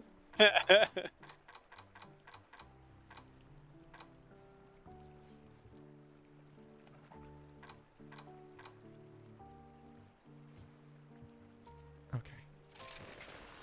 I don't know if this is completely up to date, but it's definitely not a bad choice.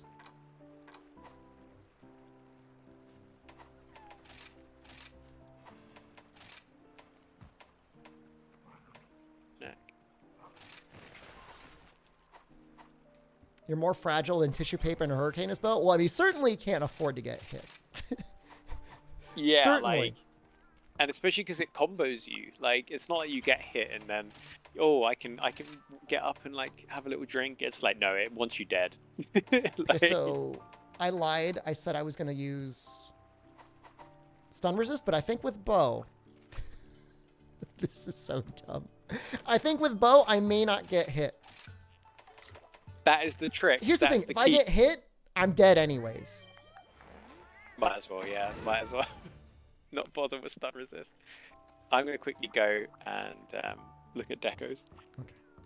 Somebody in my chat would like to know if you have any particular opinion on VTubers. I think they're great. I think they're hilarious. Like, I think they're really like hilarious and like really entertaining. Yeah. Does think Capcom have an cool. official VTuber yet? Oh, they do.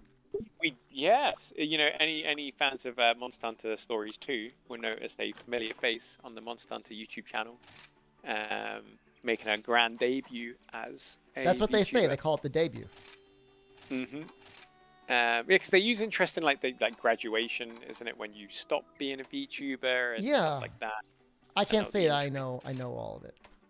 I only know bits from what I've seen, but no, I think it's cool. I think it's another arm of content creation, and you know, further builds into the whole thing.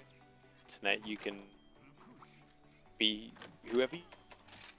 I just think And anything that makes it more accessible for people to get into creating content is a good thing, because it's Yeah, not always easy, convenient, or anything in any way to stream. There's a lot of mean people out there. Like, you could just have like whatever blue eyes, and somebody can go and be like, I don't like your blue eyes. And with a VTuber, Hey, blue eyes. Yeah. you could be anything you want.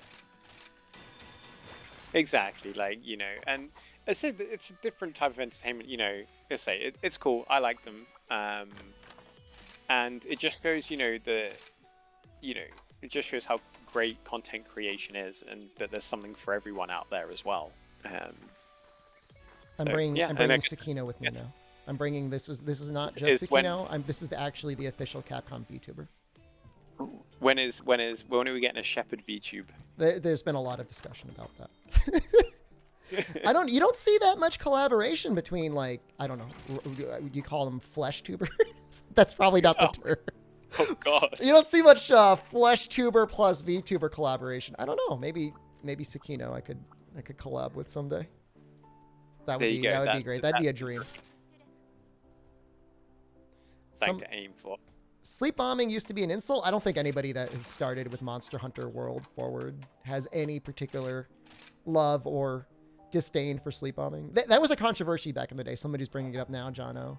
In that some of my earliest content I ever created was in regards to Monster Hunter Tri. Mm-hmm. There's a monster I'm sure you're familiar with, Alatreon in that game. Had some horns that were pretty difficult to break, at least if you were like, you know, a group of players that are relatively new to the game. And it's not like Tri had the same Western resurgence as World did, but it was a pretty big bump in viewers or in players, that is. And so I created a video that was about like using status light bowgun to para and stun and sleep bomb the horns, and some people took great exception to that. How dare you? Well, they didn't want to. So it was always an interesting complaint, is that they didn't want to do it, and yet they were playing with random people on the internet.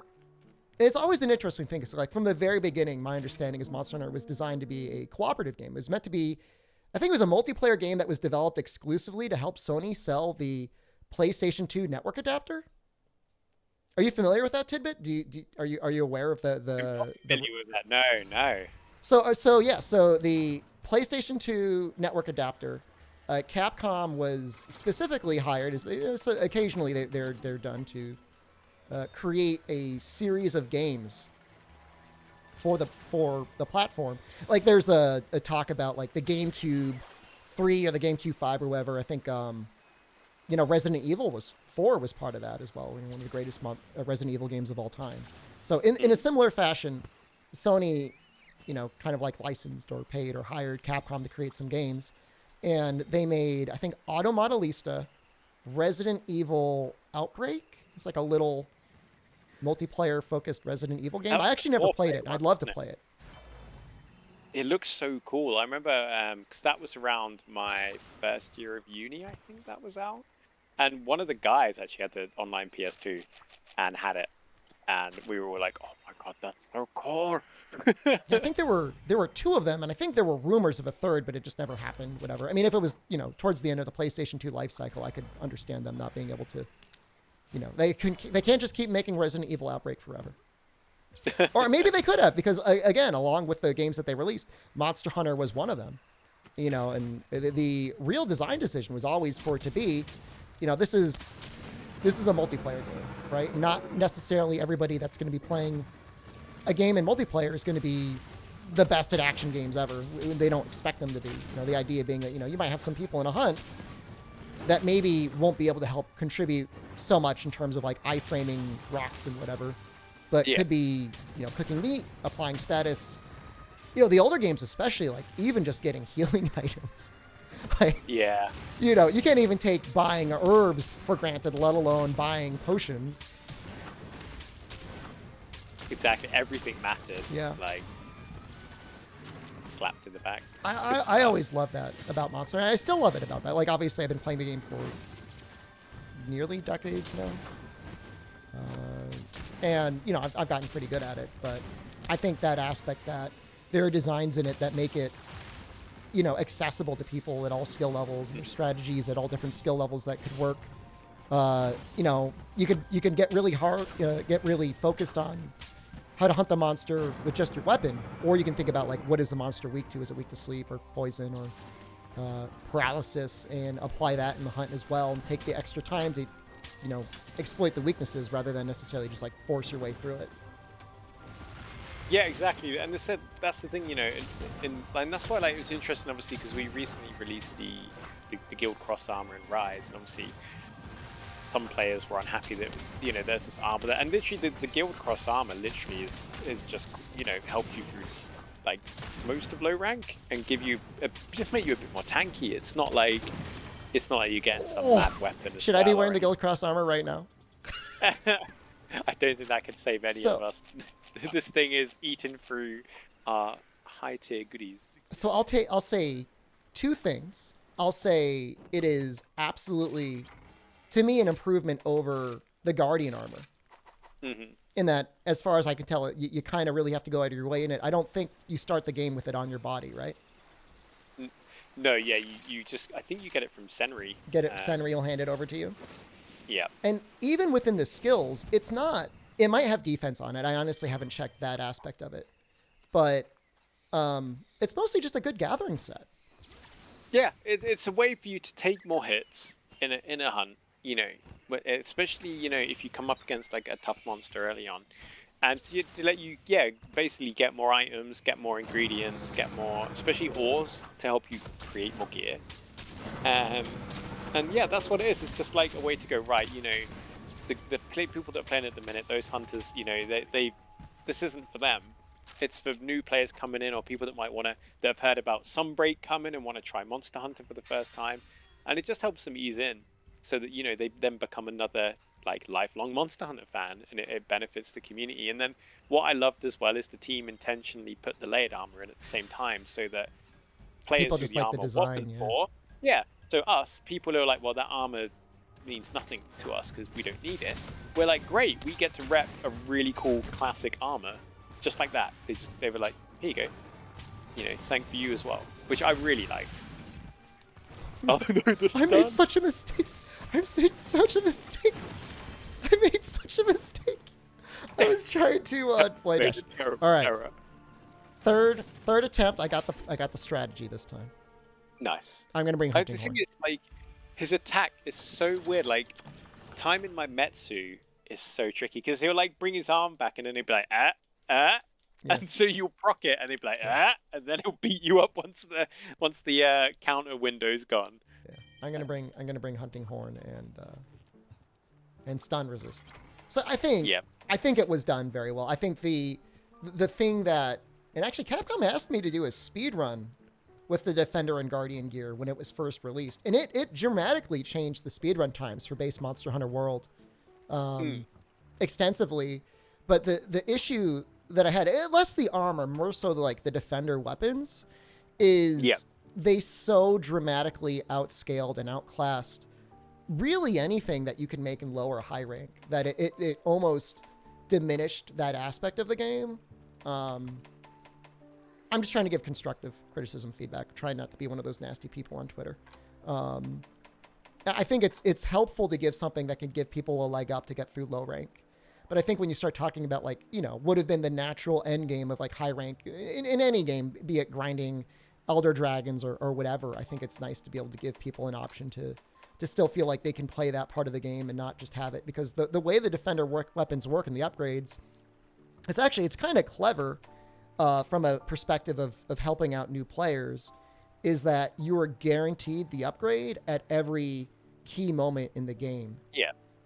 Which, I mean, it's deliberate, obviously, but it's kind of an interesting, subtle thing for them to do to make sure that they'll always be able to get an upgrade there. But my only thing is it's just so powerful. You could very easily finish, master rank even with just a Defender weapon. They're on par with master rank weapons to some degree, which I feel like is just a little bit too far. When your Defender light bowgun is competing with other normal light bowguns, I think that's a little bit too far in my opinion. I think that's understandable. I think that's respectable. Yeah, so I think as you said, with the Guild Cross gear, it hits that sweet spot of giving a boost, right? Showing the player what's up, showing them what armor skills do, but it doesn't kind of then drag them through, going, right, this is it, you're gonna kill this now, and and they still get that nice learning experience. And I think as well as a hunter, if you've got a new player with you, it's great to be able to, rather than having to go, right, we need to go kill this monster 6 times to get you something to just get you through this as you learn, and I try and get you through these hunts, but to go, right, pop this on, we'll go hunt this monster because it's got some meta bits that you're going to want that will last you till high rank, and then kind of go in that way. And I think that's really nice as well, because there's something really satisfying about getting someone that hasn't played Monster Hunter before in your friendship group into it and kind of playing it with them and seeing them kind of discover the game. And I think them having that little booster to help, because they say the game's been out for quite a while at this point, so it doesn't detract from that launch experience, I think is really, really nice. Yeah, I think that's the right way to do it.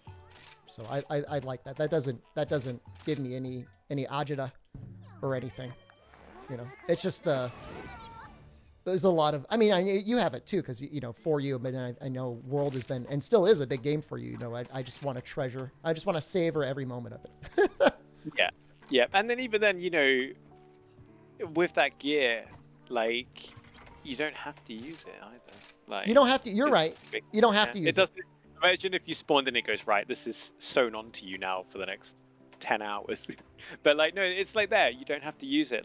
And the armor as well is you can't use it against the most prestigious of monsters to get the best gear and to get the cool cosmetics. So I don't think it detracts away from what the end game and hardcore hunters look for and want to show off. If anything, it gets other hunters up to that point where they can hunt with you, and you're going to have more end game players to chill with and chat with on social media. But yeah, it's always a fine balance. You don't want to break anything, and you don't want to cheapen anything. And yeah, I think the team have done a really, really good job with that in Rise. I'm trying to remember how the hell I used to how do I customize my Rampage? I'm trying to change the song list. Oh, I haven't made myself a Rampage weapon yet. I can't figure it out.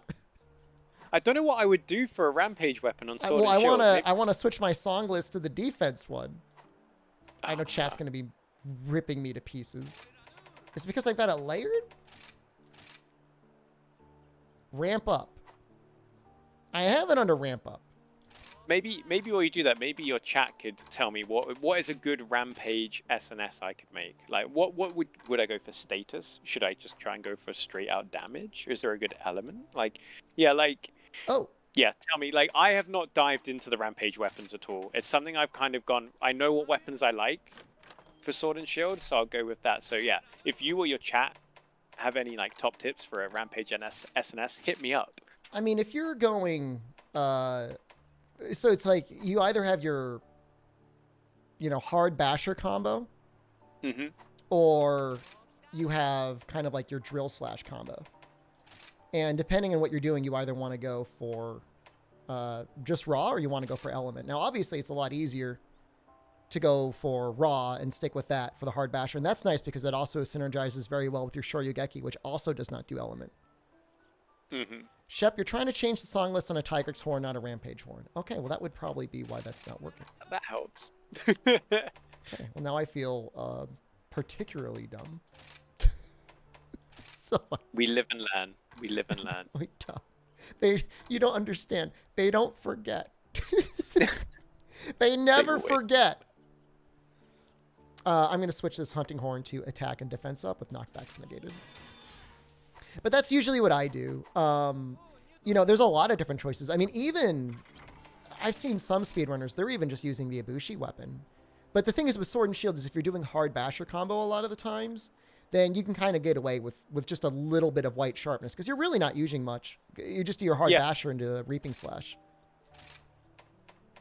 Yeah, it was really cool to see. Like, I loved watching people kind of utilizing the shield in such a way because I think in World, the shield, obviously, you mainly only used it for, when you're coming down out of the air to do your shield bash. Right. But in this one, the shield actually feels like a valuable weapon, part of your weapon kit that you're going to use more regularly. It's not just like, right, I only use this because it's part of like the combo. It's like I could use my sword or I could use my shield, maintain my sharpness and keep that damage up and build stun. Like, I just love how the shield feels as important as the sword in Rise for SNS. Whereas before, obviously, I felt that the sword was miles above the shield in World, which isn't not criticizing it because obviously, we got brilliant stuff like the true rush attack and things like that. But I just love how I've got that flexibility now to use the shield more rather than just kind of having it more as like a side piece. I'm trying to think if I want sharpness type 4. I think it's slightly better than sharpness type 1. Somebody's asking, is 2200 a good damage on a greatsword? It's pretty good. It depends what you're hitting. I mean, it's all relative, right? If you're hitting like a Cold Taroth head, I think I was getting like almost 3000 with Frostcraft greatsword. Frostcraft is a badass skill, by the way. If you're at a really team meeting, you'd be like, hey, Frostcraft, and you just like shoot the finger guns around the room. That was I remember seeing Velkhana's set and seeing that first time, and I was like, what a cool ability. And you immediately see, stuff like Greatsword, obviously, even maybe Sword and Shield a bit, and Hammer, like those kind of really cool abilities that just really stand out. Like, oh, you love to see them. One time I randomly got put on the front page of Twitch, Jonno. Yeah. And I was cosplaying a naked cowboy with Frostcraft, Wyvern Snipe, heavy bowgun. In the Guiding Lands. Like, I don't know how or why somebody at Twitch decided to put me on the Twitch front page, but Frostcraft, Wyvern Snipe, Clutch Claw, heavy bowgun, crit draw is actually extremely powerful.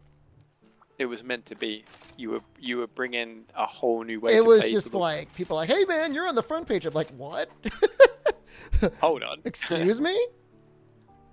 Because that's Frostcraft allows for you to do certain things that you would never think you would ever do. It's that neat. Then that's what you want, thinking outside the box. Like, this build isn't what you'd see on your meta runs, but damn, it was pretty strong. I mean, I was, with double fortify, I mean, you were basically getting a flinch every time you were shooting. I see. Yeah, double fortify. Well, oof.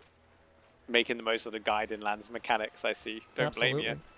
I remember when they were announcing the change list to Iceborne, they're like, so we've reduced the limit from Fortify to being permanent to 50 minutes. I'm like, why would they do that?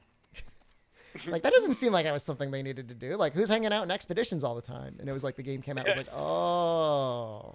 Now I see. I get it. You tricky guys. So Frostcraft makes it so that when your weapon is sheathed or when it's out and you're not attacking, but to a slower degree, you charge up this thing called your Frostcraft gauge. And that gives a massive boost to your elemental damage and a very solid boost to your raw damage. And it goes down every time you attack. All right, so I just took a hit just to see what would happen. Yep. I didn't die. That is very good. Sorry, my cat jumped up on my laptop, so I had to stop and grab her. Now she's on my lap. No, that sounds like a great excuse for just leaving you to die. Just leaving me to die. No, that's perfect. You love to see. So it's what he would have wanted. If he was still alive. Yeah, now my cat's sat on my lap, so she's quite content. She's watching me hunt.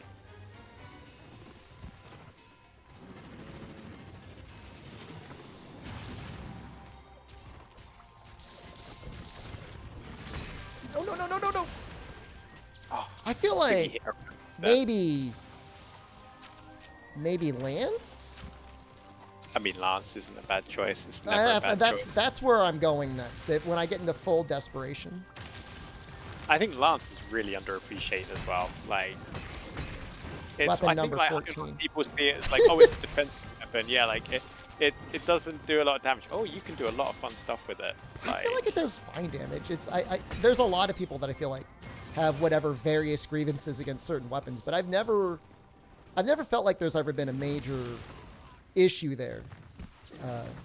So I was actually looking at the Capcom guide for content creation and like what's allowed and what's like not allowed, and they said specifically, you know, externally modding the game in any ways is not obviously not supported, nor is it encouraged. But I have to admit, my crimes against humanity. I did once use a damage tracker, only once, while I was playing Monster Hunter World. It was purely for academic research. I promise you, I'm going somewhere with this story. It's a good place. Is it about a gun, Lance? It's about every weapon. It's about every weapon. So we were doing the Safi runs when Safi just came out to PC, and I was trying to do an experiment to find out, you know, do weapons really again, we were talking about balance earlier, and you know, we both agree that balance shouldn't necessarily be like a singular goal, but like how bad is it really? And so I went through using all the different weapons in the final, like all 4 phases of Safi. You know what I found? They're all actually really close. If you know how to play the weapon, you're within a couple thousand of each other in basically every situation, including the Lance, with as safe as the Lance is. Couldn't believe it. So the Lance haters saying it's boring weapon or doesn't do damage, not true. Especially, you know, when you see like the evade lancers who are just like more damage. Well, those are the coolest people. I mean, those are the chaddest of chads. They are. They're like, I've got a big shield, but I don't want to use it. Yeah. Like, I don't need to. Oh, I just got the life powder off. No! So, it's not even a matter of going down. It's, you really got to keep your wire bug around.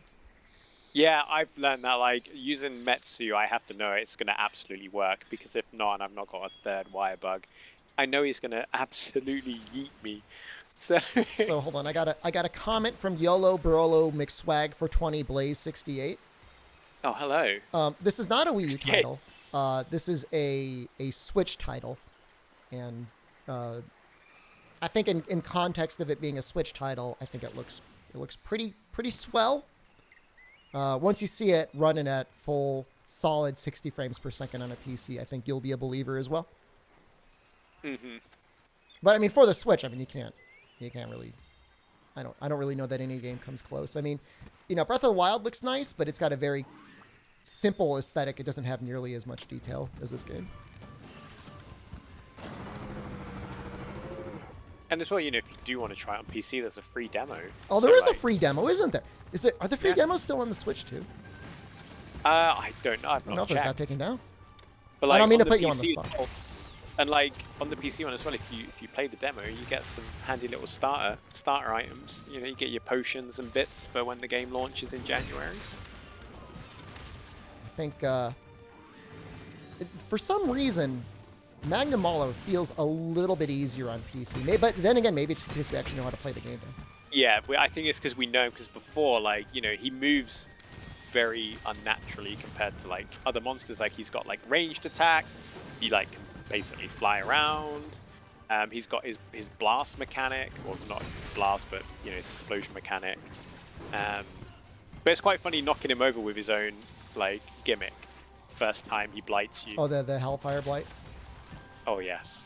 And something that most people don't realize, of course, his armor set allows you to generate Hellblight yourself. It's actually way more powerful on other monsters than it is on Magnum Malo. He actually kind of resists it. Oh really? That's a cool fact. I like that. No, like, oh man, now that I think about it. And it's a free knockdown as well. Like, well, it's a very good knockdown. I mean, the damage itself is kind of lame. But, you know, it's almost as good as like a KO. And when you're getting like multiple those a quest, like, the damage adds up. Oh, absolutely. Like, and also imagine that you're so badass you set yourself on fire with pure spite and then throw it at monsters. Dude, it's so worth it though. My first playthrough, I used Magnum Malo armor with Switch Axe because it's like all of its wire bug moves like shake off the fire. And oh wow, yeah, it really is very, very nice.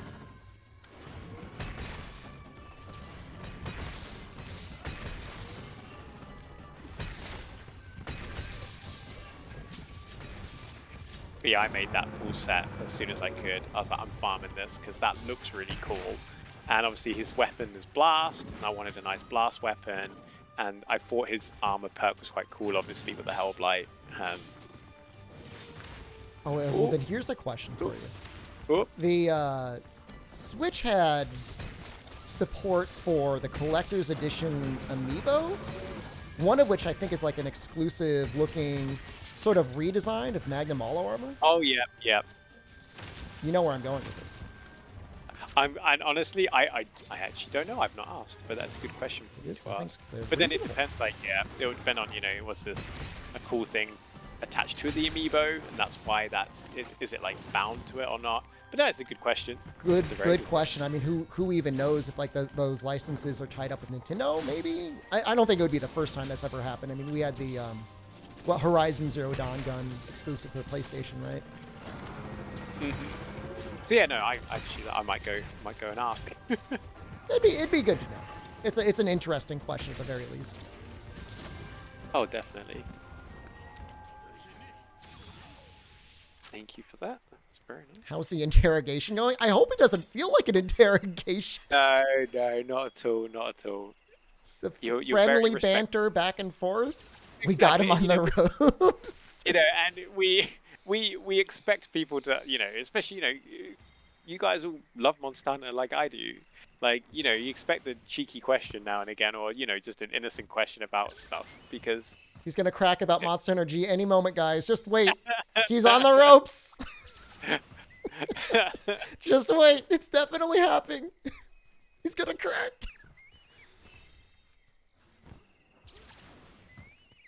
I'm sure we'll get... I speak for myself, not for Jonno. We'll get some interesting news. You still want to get beaten up by Pleziov's big hips again, don't you? That's all you want. I would love it. Any excuse. There's another Daddy quest in 3 Ultimate we could be playing together, you know. The pivotal Daddy quest. Big Daddy Pleziov versus his baby Pleziov. No matter who wins, we lose. Pretty much. You've either killed Daddy or you've had to kill the son because you couldn't kill Daddy. It's actually really sad. Oh, nice dodge. I mean, actually, that was his attack. He just dodges backwards when he does this. Yeah. Zenoga. Infinitely cool.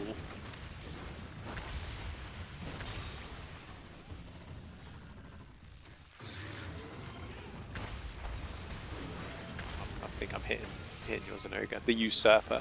Oh, is that a stun? I think we got a stun in. Oh, but then it's going to get cancelled, unfortunately. It's alright. As long as he gets damage, I don't mind. So I gotta tell you, I really like this quest. It's just as fun. A live impression feedback, I love it. yeah, the reception's been great. Like, and I think Azuros is a great choice because, you know, imagine if they just went straight in and obviously because the Apex, the Well, Atlas that we Apex added, Zinogre would that actually did be more damage. terrifying. Yeah, I mean, like, yeah, because this Azuros is obviously ramped up higher than other Apex monsters. Um, I believe they'll all come.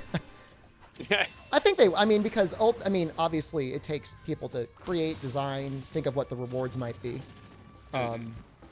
But with people liking it, I'm sure they're going to see numbers of people coming back as you add more of these challenging quests. You know, it's a matter of just tweaking the numbers. Like, just get, like, one guy who's really, oh no, oh god, no. he went for you. Next, I'll use Switch Axe. Switch Axe is not going to save us here.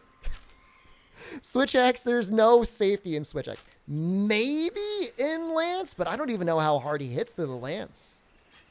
That's true. Is this a harder Apex Arzuros? This is like the equivalent of like Super Ivy Legicris.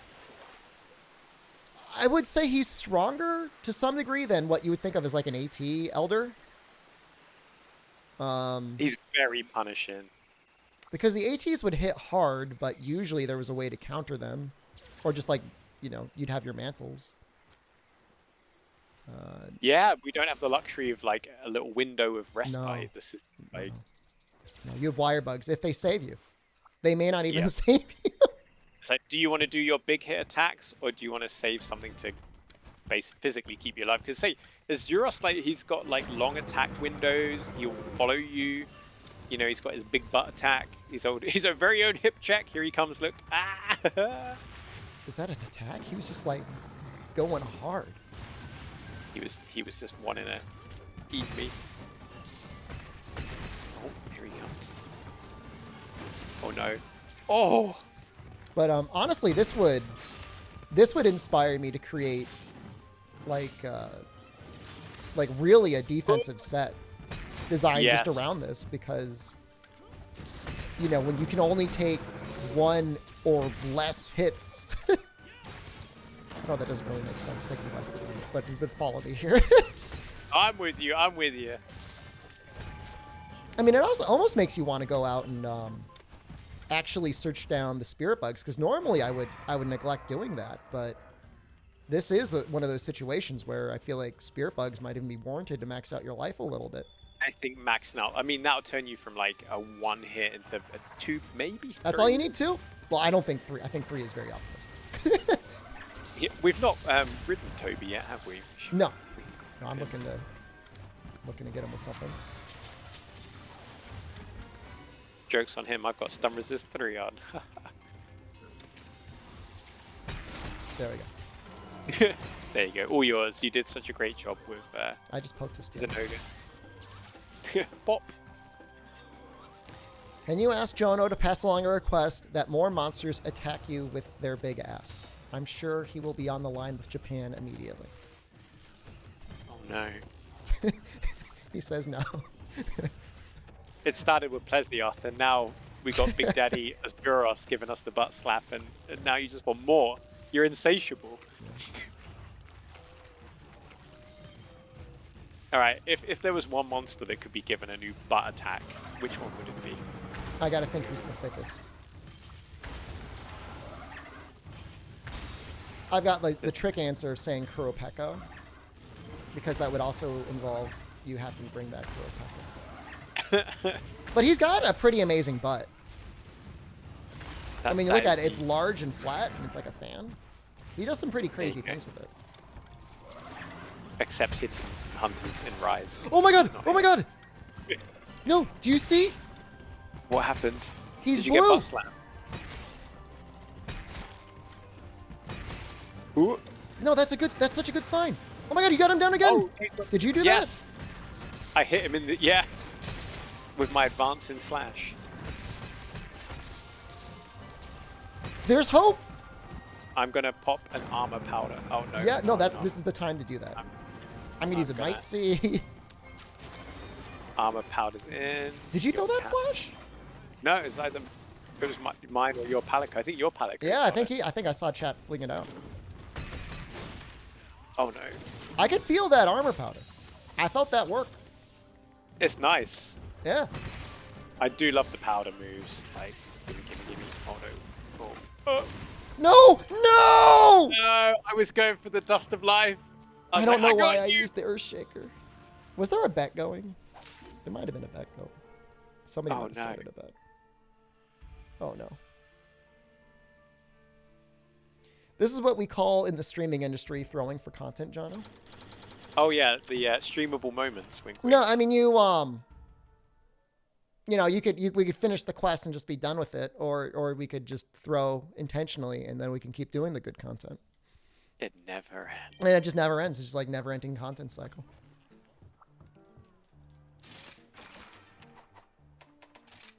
We definitely have it this time though. I think the hunting horn helped a little bit.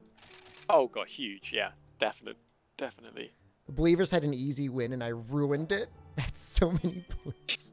But see, now all the doubters are going to go scurry under their rock somewhere. Yep.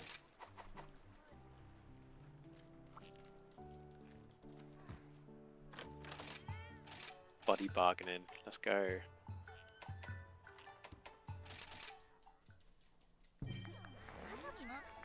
I even deliberately threw on the Valstrax armor because I think it has like an extra like 50 defense or 100 defense. Ooh.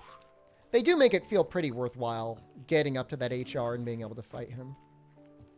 It's such a cool fight as well. Like, yeah, like lasers and flying dragons and meteors. What more do you want? I like him. And the weapons, like when you're swinging the weapons and it's like, wow. That's always a nice touch. Medic, defender. I always go defender high, especially for him. I'm going defender Yeah. high.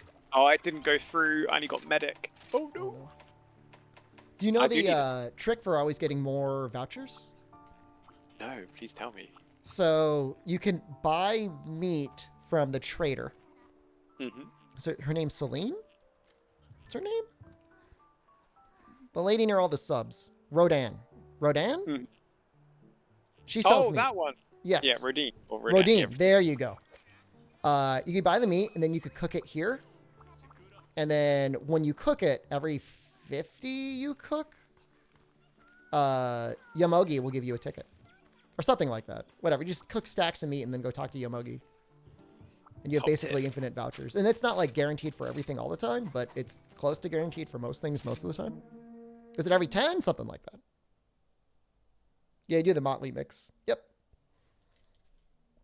Some things don't make it to quite 100%. Like, I think the skill that increased Gunlance shells and impact files is like always at 90%. It's always funny.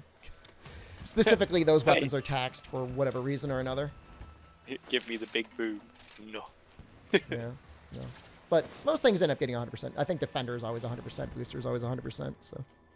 I really need to do the the alternate camp in this map. Oh, you don't. Oh, is that? Oh no.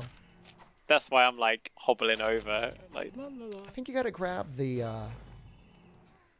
bugs, the little divine bugs or something. Oh really? They're above the camp. If you climb all the way up where it would normally be, I think they're up there. Oh, that's right.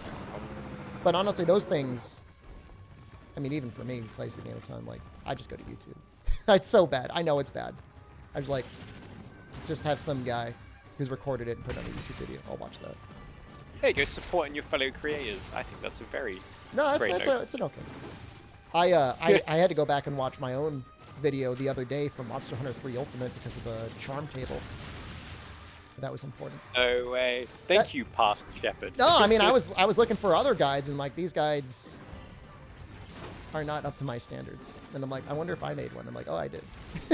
I'm gonna watch that. I'm like, wow, this one's still pretty good. I did good. Yeah, and I'm like, all right.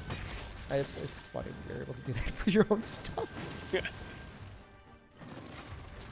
But it was nice. It did help out quite a bit. It lets me get potentially some very good charms later on in Free Ultimate if I end up needing them.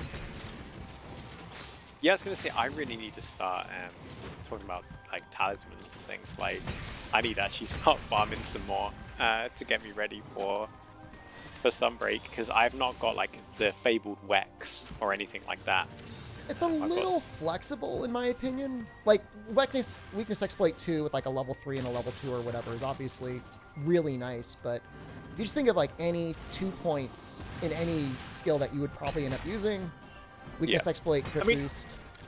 I would take evade. Like, I'd love an evade one, for example. Oh or, yeah. You know, even Slugger or like Part Breaker or something like that. Like, I'm open.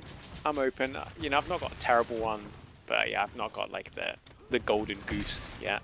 I've got a really fun bubbly dance one, but I feel like bubbly dance is just like a little bit too hard to maintain in this game for some reason. I wish it lasted through roars a bit more. Personally, it feels like if a monster roars, your bubbles explode off your body. I don't remember if that used to be the case in Generations.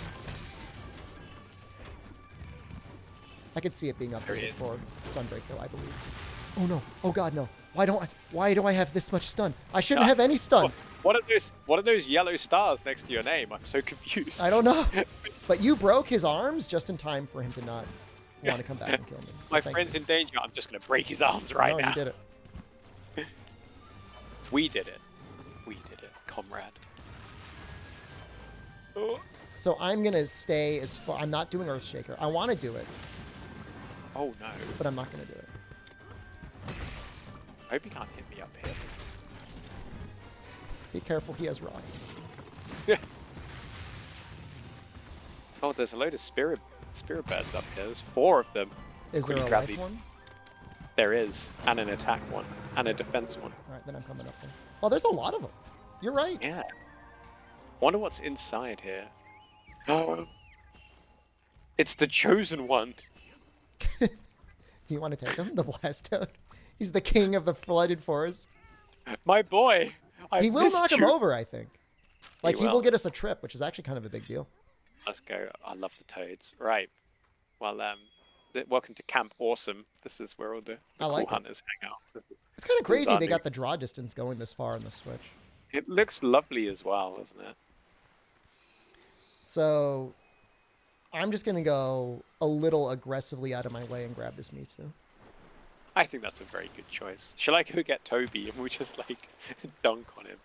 It would be. I could see there being a little bit of an expansion in the monster sort of fighting arena for Sunbreak, given the work that they put into it already. Wyvern Ride, it's brilliant. I absolutely adore it. And I remember when I was first getting into it, and I ended up. Myself and another hunter both mounted monsters at the same time, and we were basically having a little bit of like friendly PvP. Oh, absolutely. It doesn't have to be friendly. It could be like, you're going down. I'm gonna get my Wyvern Ride, and you are not. Like, yeah, it's brilliant. Like using the monsters' moves, and so satisfying. And then when you learn that if you press different directional buttons and heavy attack, you do different moves. Yeah, super fun. There was actual semi-awkward hunter monster on monster PvP in Monster Hunter Dose. I never experienced it myself, but you could like train like a Kezu. You use like flutes to change their behavior. Huh. Oh god, I just barely got this Mewtwo mounted Punisher off in time. Chasing Toby, who's been very agile, got him. Then I've also got an escargot as well that I can bring over for the heals. What is he? Oh, he gives like a little healing, or he's like the recovery dust. Yeah, he's wicked. And then we've got Mr. Blastoise. Are you up high or are you down low? We're up a ledge. What we need in this quest is those like little turtle guys. What are those turtle guys? Oh, the aura tortoises. That's what we need. They don't mess around. Hello, fellow monsters. This is gonna be perfect if you get, because like that, he just got out of his stun. Oh, it's so hard to. Toby, alright, Toby, need you to move, Toby. His moves have such like a close range. It's very concerning. Oh my, that really hurt. Yeah, he knocked me out the air. You still have it. You're not done yet. Yeah. It just hasn't got the range. No, no, no. Ah, I whiffed it. I apologize. You don't. I have let down No, the whip and ride in We're- Sensei. we'll be okay. But will we though? To- God, no, When- Toby! Why would you do No, this no. to me? These are hard. Jonah, hit me. Hit me, please. Okay, well, check at me. Okay, I'm good. I'm good. I'm good. That was very close. It's alright. I've still got another way to knock him down. Come here. Come here, Apex. No. No. Oh, somebody's Why saying you like this? there is. I just walked into that. That's sweet. I use my secret weapon, the snail. Jonah, I'm just gonna say you're 0 for 2 right now. I No, you know. got the snake. It's alright. He's still chilling there. You know, if you want to heal, you know. Oh, the Just escargot. Okay, okay. Does he give the immunizer effect? He might give the immunizer See if he effect. does give you a lingering buff. Yeah.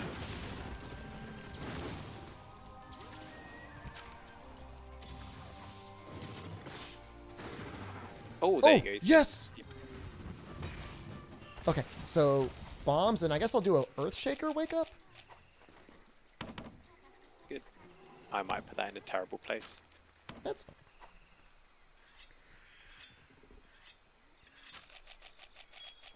I guess we may as well take our seeds and our other stuff.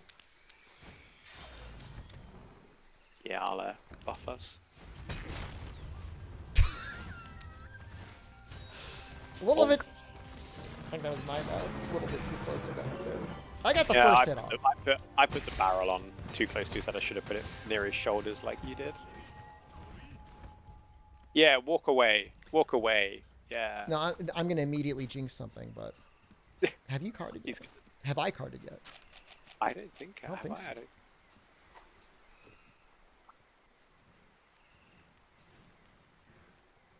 People are saying your character looks like Marth.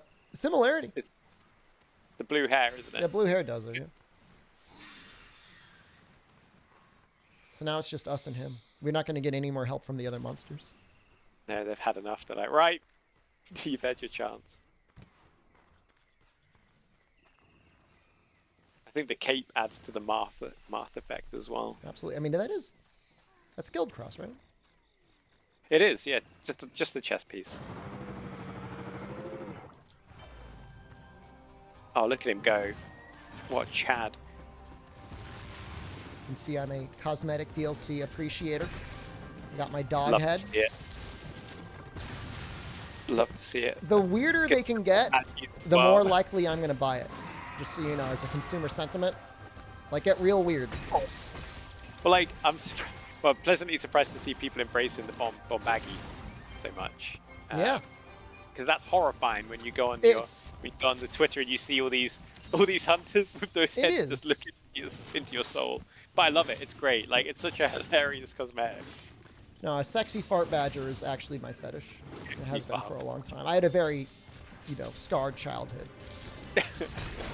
And did you think that all these years later? Yeah, the You- Capcom satisfies all my needs in more than one way. There you go. Game of the year. Absolutely. Well, all right. Hold on. You're gonna set me off on a rant. Monster Hunter World should have won. All right, God of War's neat, but Monster Hunter World should have won. That's all I'm gonna I say. mean, it's always nice to win awards, and it means so much to the team. But and this is going to sound really cheesy, but the real reward was the community we built on the way. No, it needs the award. It got RPG of the Year. Should have gotten Game of the Year. I'm gonna say it. I can say it because I can say it. Well, it's very nice of you to say, and it's nice to be in such to be standing shoulder to shoulder with all these other giants of the industry. I just have specific beef with some Great developer talk. on the God of War team because they had the audacity once to compare their combat animations to Monster Hunter animations. I could have my own specific umbrage. I don't culture many beefs, but this is one. this is This the one you're I'm holding on. holding This to, is yeah. your hill, This is it. This is the one. and you don't plan on dying on it. Oh, nice. Face the facts. God of War is better attack animations. Here's what they have.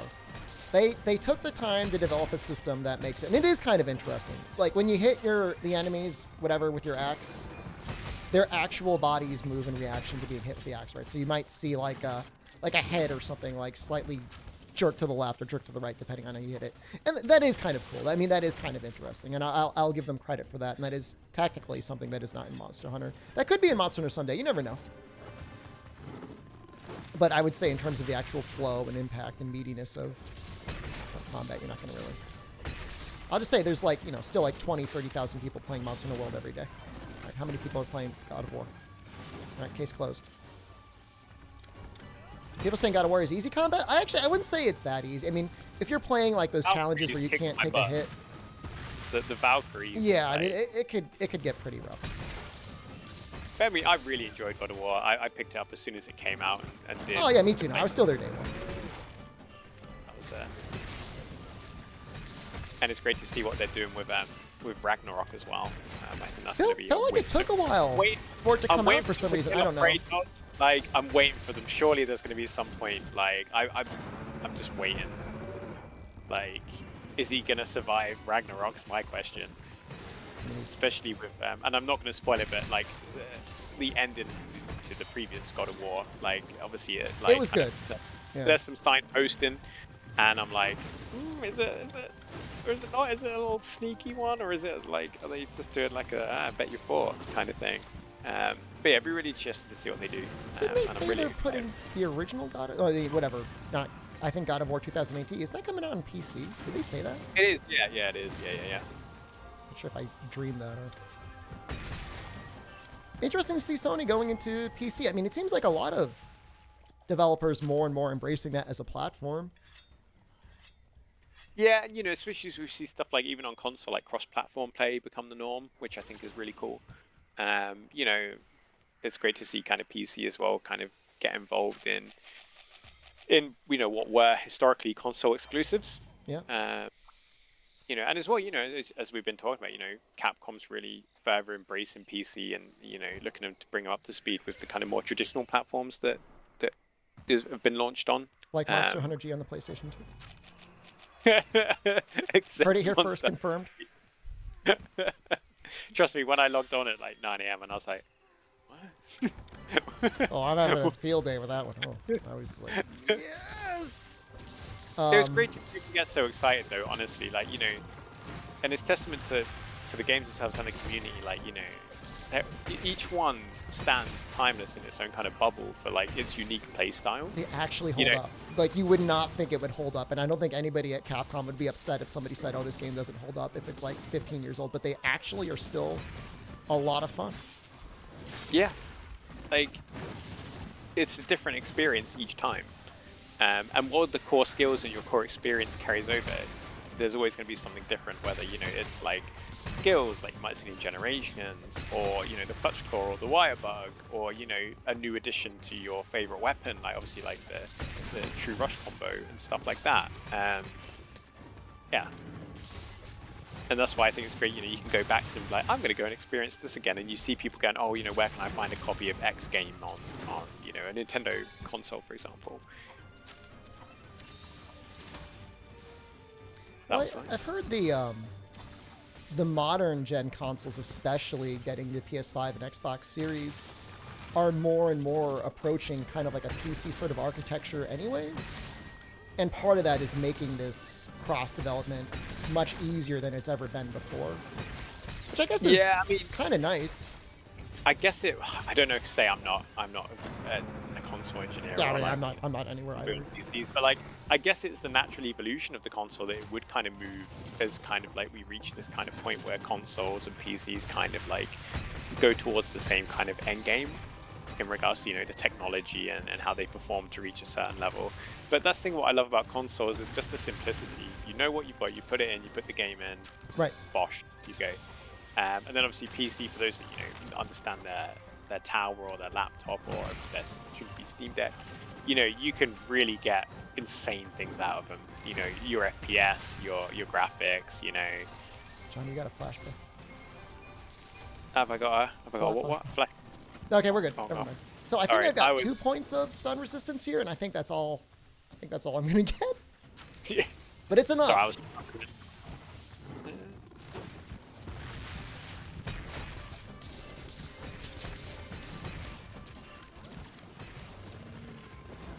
Oh. Ooh. No, he's not. For a second there, I thought that was a KO.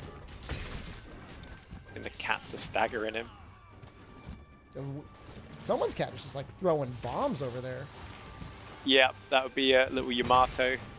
He's going hard. Is he a bomb cat specifically? He's a mix of endemic and support, but he's also got one bomb move. He's got Pilfer. He's got endemic life barrage. He's got the healing bubbles. Like I've got him as like a nice like balanced cat. Wow. Nice. That was a really fun hunt. Doubters. Like, and you see how we improved. Your hunting horn, like, definitely leveled us up. I mean, having. Oh my god, the bet was exactly 50-50.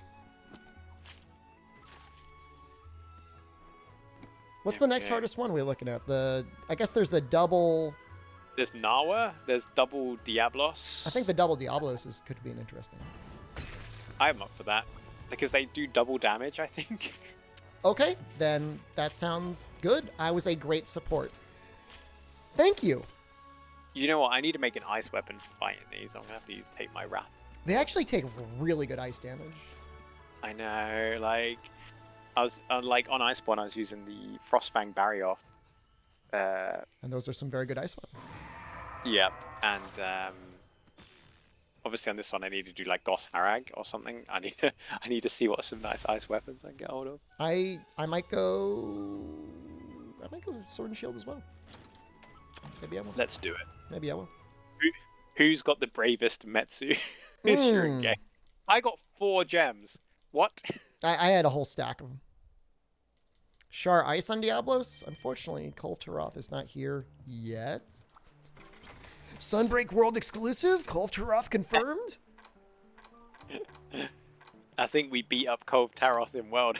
Yeah, I think she says she doesn't want to come back anymore. She's just running forever. I have the chef's knife as my ice weapon? What the hell am I doing? What? Oh, okay. Oh, that is Gossarok. I was like, what is this? Who would do this? For some reason, I've decided this was a good weapon. Okay. Can't be that bad. There's got to be better ice, but maybe this is the best balance. There's nothing wrong with it. A balance. Part of it is like, you know, you want your Metsu to hit hard too, so you don't want to completely negate your raw damage. And then there's just ice damage in general, or elemental damage, which can sometimes be a little sad.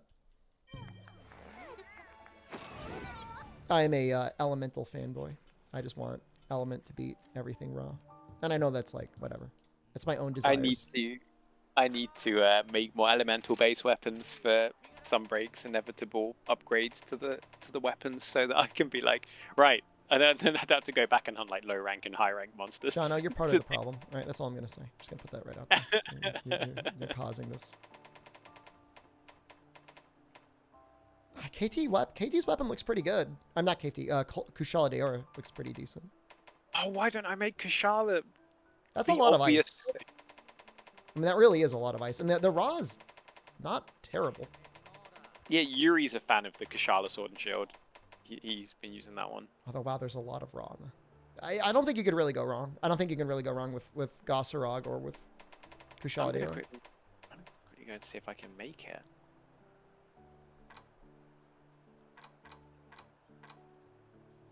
I love the aesthetic on Kushala. The hard part is going to be getting the sharpness up. But if you use, I don't know if you got protective polish. If you have protective polish, it's probably fine. I'll try and make it. I'll see if I can ramp it up. If I can't ramp it up, I'll just keep using it. I've got all the ingredients I need. So what's that? 180 raw, 36 ice, bit of sharpness. I'm tempted, you know.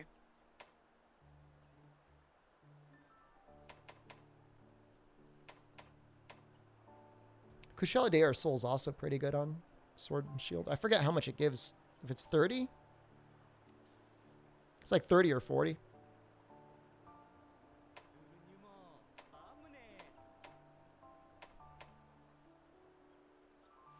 I normally don't go Master's Touch, so I'm not really worried about dropping a crit, but it's 30 after 5 hits.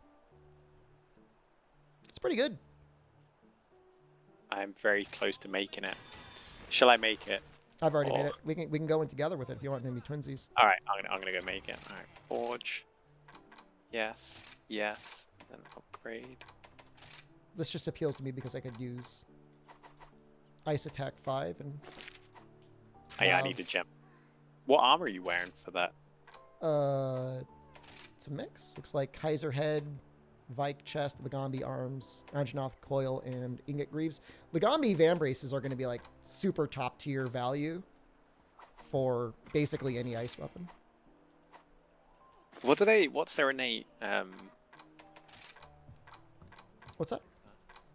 What's their skills?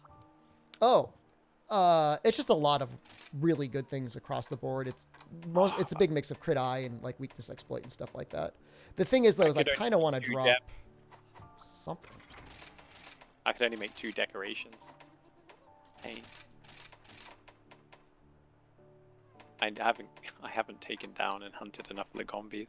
This is Daddy Jong again. This is going to be the double Apex Diablos. Can't believe I actually need to hunt more Legombis. I just never go after them. I'm like, why would I need to hunt a Legombi? It's actually with 2 points of weakness exploit, this is actually going to be fine. Well, I've put my ice attack up a little bit. Not as high as I'd like, but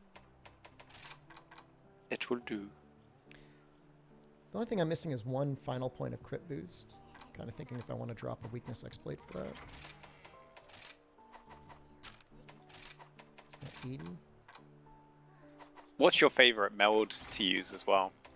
I just use whatever I have too much of. I just sort by the amount.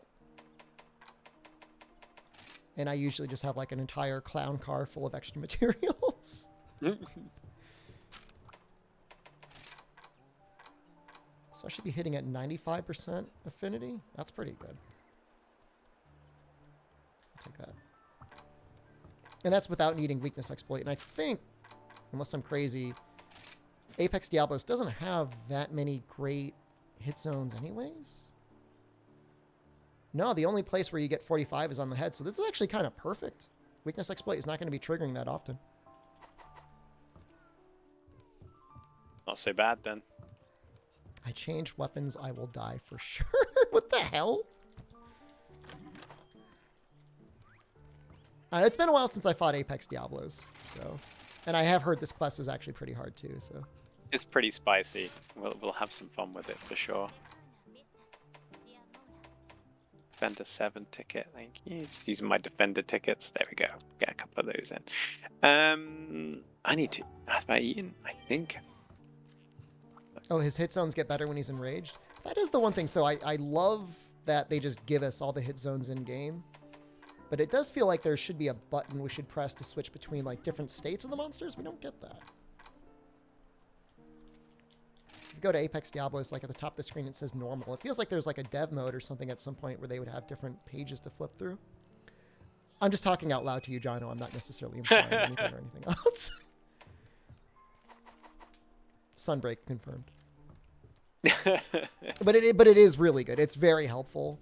It dramatically reduces the reliance. I mean, and there's actually a certain fun to it of going to off-site fan wikis, like looking up like these old archaic GameFAQs posts and stuff like that, of rumored together, cobbled fan theories and stuff. There's definitely something to that, 100%. But at the same time, it's fun, nice having it in game. It's nice to be like, oh, what does this specifically do? There's Basil. He's gonna be helpful later. We'll leave him for now then. Leave him for now. I was getting ready to swap camps and be like, come here, my big explodey boy. No, after Apex Arzuros, I'm taking it slow because I want to grab up all the spirit parts on my way over.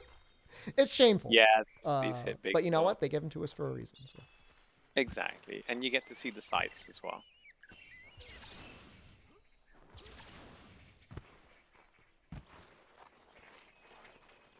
Someone in chat's saying it'd be nice if the Apex monsters have armors and weapons. I'd say it's probably a little bit too late to see that in base rise, but sky's the limit for something. Yeah, it'd be cool to see what the plans are.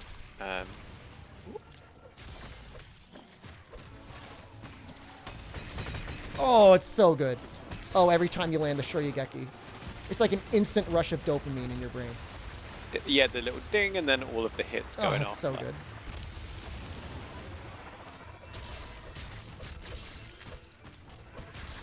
And his tail tip is actually weak, which is like bizarre for like Diablos.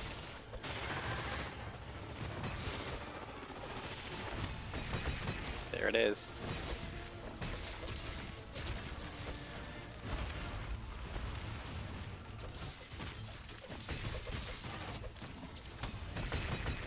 Oh, nice.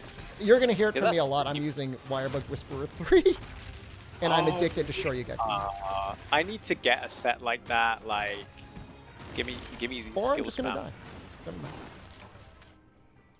Sorry, you got Manos' the tail hit. tip used to be a weak spot, at least for some weapons. Maybe for... I have no idea. Maybe the tail. The tail tip? Maybe in Monster Hunter 1. There was some weird stuff in Monster Hunter 1. I mean, honestly, I guess it's like the least weird because it was the original, right? I guess everything else afterwards is the weird one. Oh, got hip checked.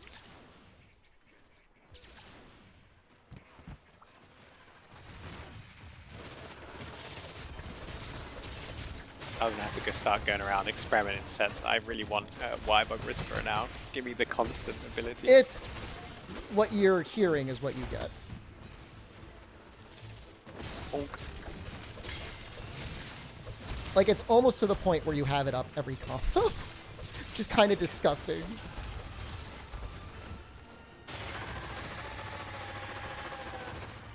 My cat loves 10 barrels. I keep forgetting to use my Felvine. Right, I'm gonna use the Felvine on the second one. I think. Is this the big one or the small one? I think one's really big and one's small. I mean, this one looks decent Pretty- sized. Yeah, actually I might Felvine now then. Boom! Does the smaller one have less health? I mean, if it follows standard protocol, I'd imagine so. Man, you know, he hits really hard. You said they deal double damage? I think it's double, yeah. I believe that. I believe you. I think I'm gonna go for this Basil. Grab him. I still just used a Dust of Light. Whoops. Oh, he sounds happy. Really bad. It's alright. No one saw, it's fine. I'm sure everyone collectively looked away. Yeah, at no, this. no. My chat will immediately forget and forgive me for the mistakes I have great. committed during this stream. I'm sure they will Gracious not remind Bob. me. Like if I were to miss a tranquilizer against a Katku due to the Vespoid. Oh, the old Vespoids, huh? Whee! I love how it looks like Bloodbath Diablos as well. Oh yeah. No, they. Speaking of changing monster music in Quest, it's my only complaint about Deviants. Got to hear that same Deviant theme a lot. So that worked out really well. So you want to deviate from the Deviant song? Please. I've heard the music so much. My goodness, this is a massacre. I think that's actually what he was called in the Japanese translation. Yeah, Massacre Diablos. Massacre Diablos. But then was it in the West? It was Bloodbath. I think so. I think that is the case. He had a really neat armor skill. I think it was called like Mad Affinity. It's technically in this game too, or a weaker version it is in this game. Huh. It made the negative affinities sometimes deal double damage. Oh, yeah, okay, that's starting to ring a bell now. It's not quite as much. All right, hold on. Can I do the fraud alert? I'm going to try and do the barrel bomb thing. I'll be watching intently. Okay, I'll just do it. I should have walked back a little bit.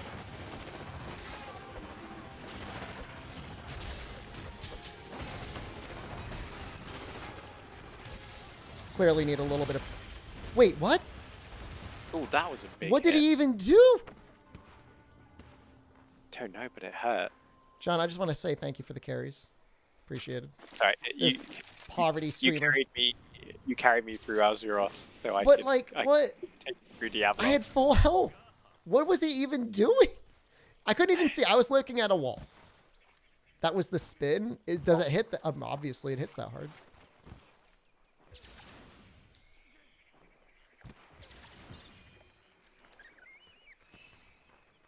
I'm going to be wandering around the map for the next 5 minutes, collecting every vitality wire bug on this map.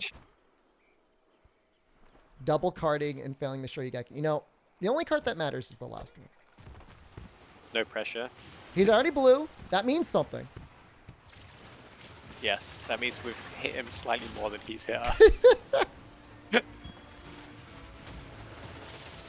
But we are also blue, so I guess it's a bit of a tie. Sometimes I forget that the sword and shield literally has a shield. And maybe that Yeah. would be beneficial in some small way. Hey, what's this thing on my right arm?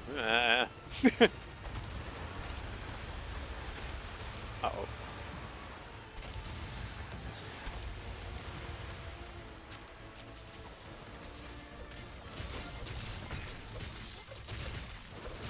Glad I made this sword. Let's see, this on my sound.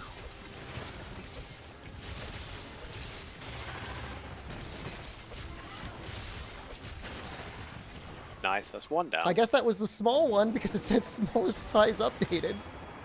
Well, So wait, okay, does that mean the other means- one's a lot bigger? Oh no. Yeah. And with it, those hitboxes. Woo. Oh no. Oh no.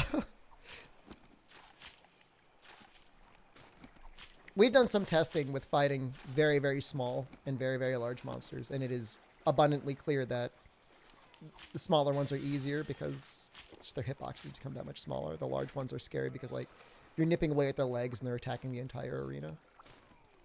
Independent of life, I mean. Double carded to small one. So this next one has to be a crown, is what they're saying. Oh, baby.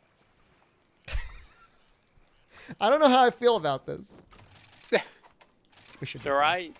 The trick, like, between you and I. I just want to get the. I just want to get the Shoryugeki move off. Trick is to not get hit. That's as easy as that. Apparently. All right, yeah, the other one is large. Oh my god, you could you could easily see it at a distance. How big he is. Oh no. Oh no. Okay. We've had the warm up. Yeah, no, that was just a warm up. So did I actually take my? I don't think I took my demon drug. I'm taking my No. demon drug right now. Yeah, I need to do my armor drug or armor skin as well. Just gonna have a little drink. There we go.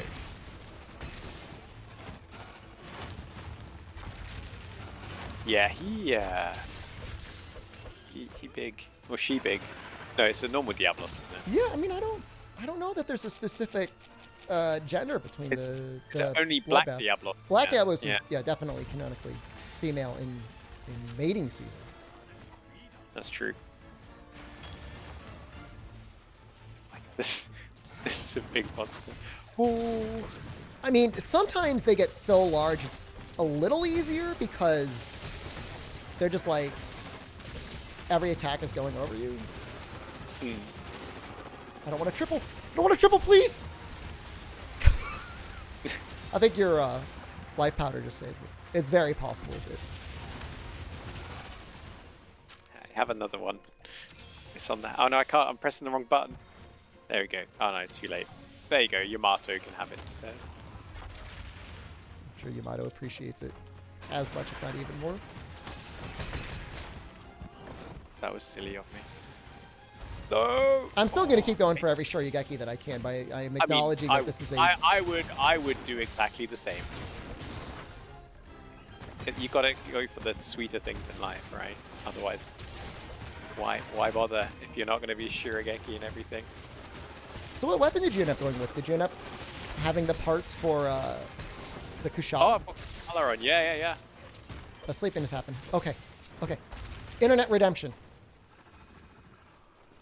I will give you a demon powder. Oh no, I got tapped by a fish. I just need to wait a moment.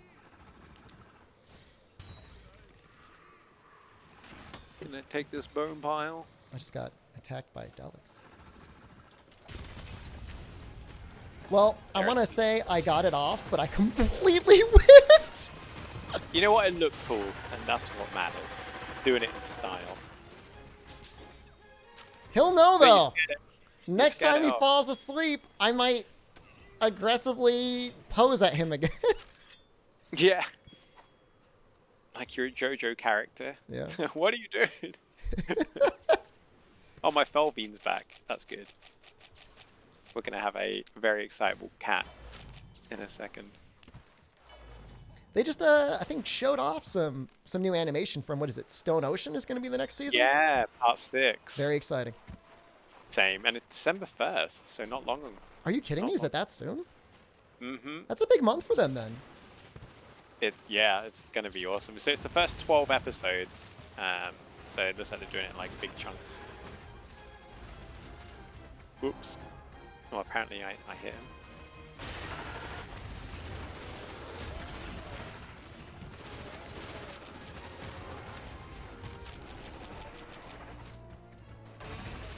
Bro.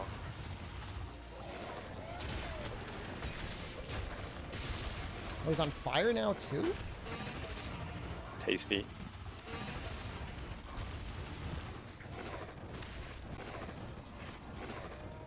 See you putting the barrel down as well. That's brilliant. Look, My goodness.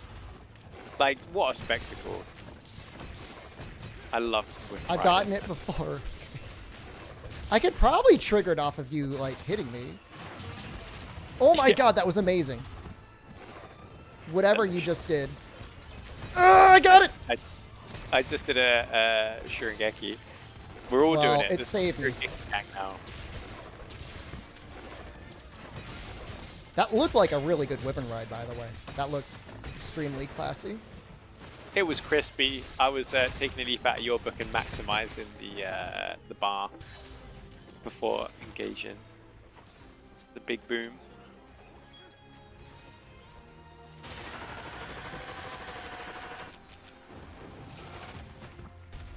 Where's he gone? Right, I'm gonna use the Felvine. I don't think flash bombs really work on the Apexes much. Oh, maybe they do. Wonder if they got that. Oh yes. That was nice. Just thank you. Nice. I've seen yours as well. I'm chaining him now.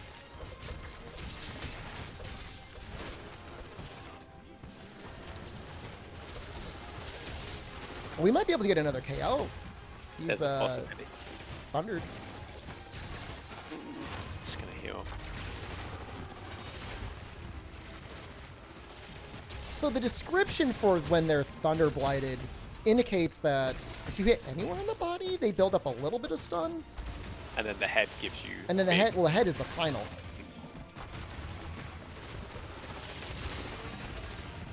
There it is. Nice work.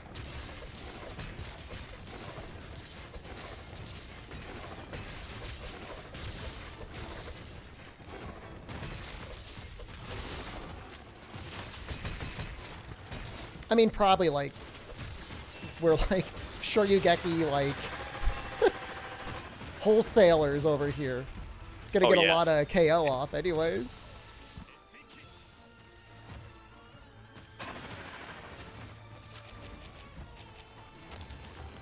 Oh.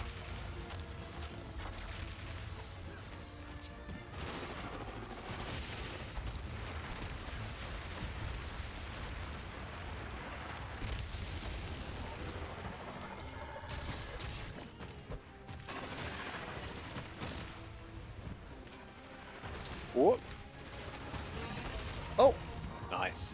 what was that? That was just one of the cats hit him with something and it flinched him. Yeah, the Palicos are earning their treats this week. Gotta find my cat. For some reason, I think I removed it from my bar, and I don't know why. Oh, no, there it is. Yay. Fine. Oh, the cat's just snagged it again.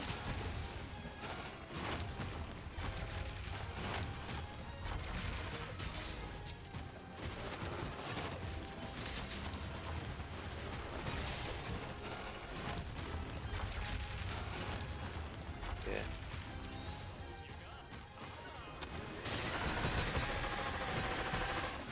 Oh, nice. You jerk! What? I hit. I Shoryugeki the roar, and yet like And he came through. it was just a bad idea. That's all I'm gonna say. It was a poor decision. It's the thought that counts.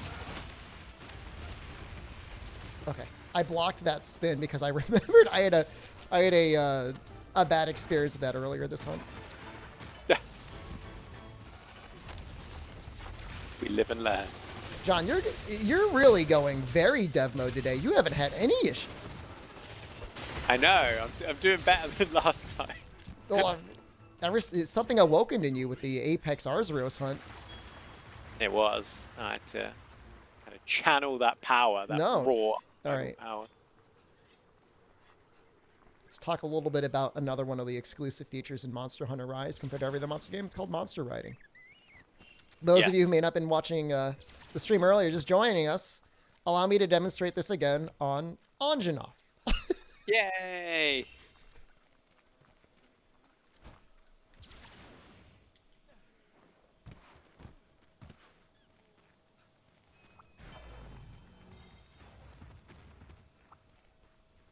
Oh, a heavy armor sphere. Ooh, very nice.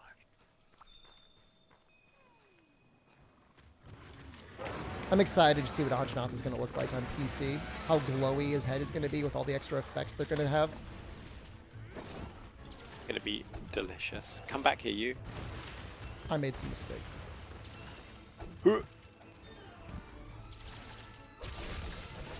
So John, There you an go. option to turn off Live and Ride. Oh.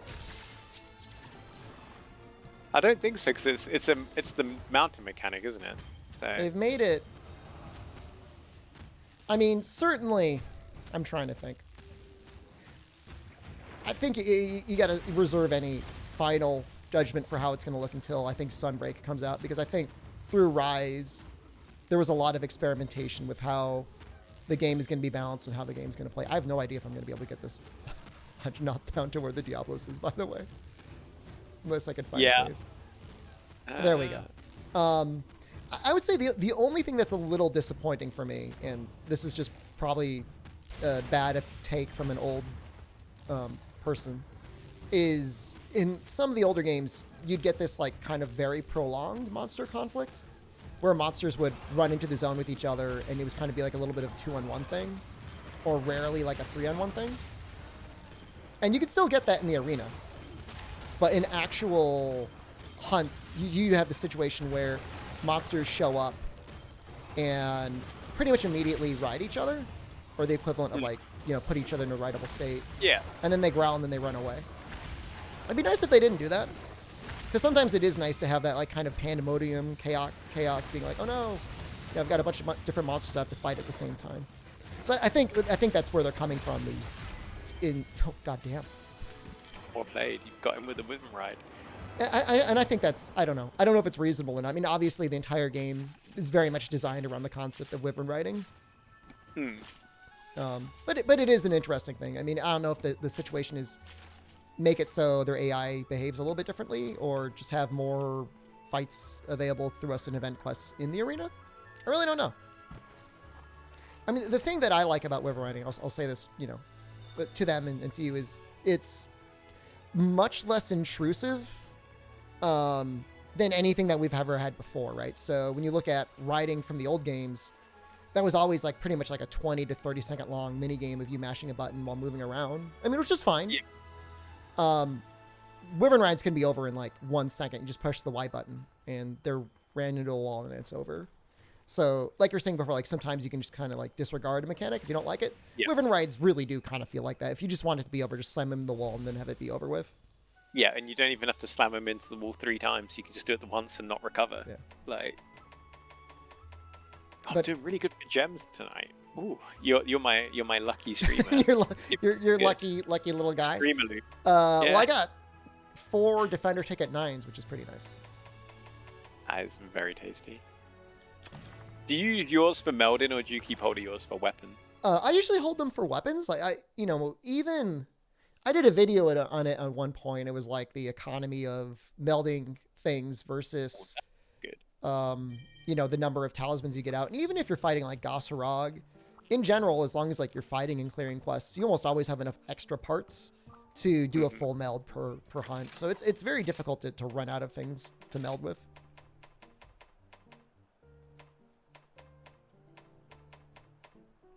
It would be nice if there was like an auto meld option though. I don't know. I mean, I could see that being like a quality of life thing that could get added in the future. Just like have your cat constantly like churning stuff out for you. And recycling ones that are like a certain rarity or something. I'm sure the Twitter goblins have made you more than well aware of how they feel about that. I'm not going to say anything about it because that's already been said to death. Well, I say, feedback's great. We love hearing from people.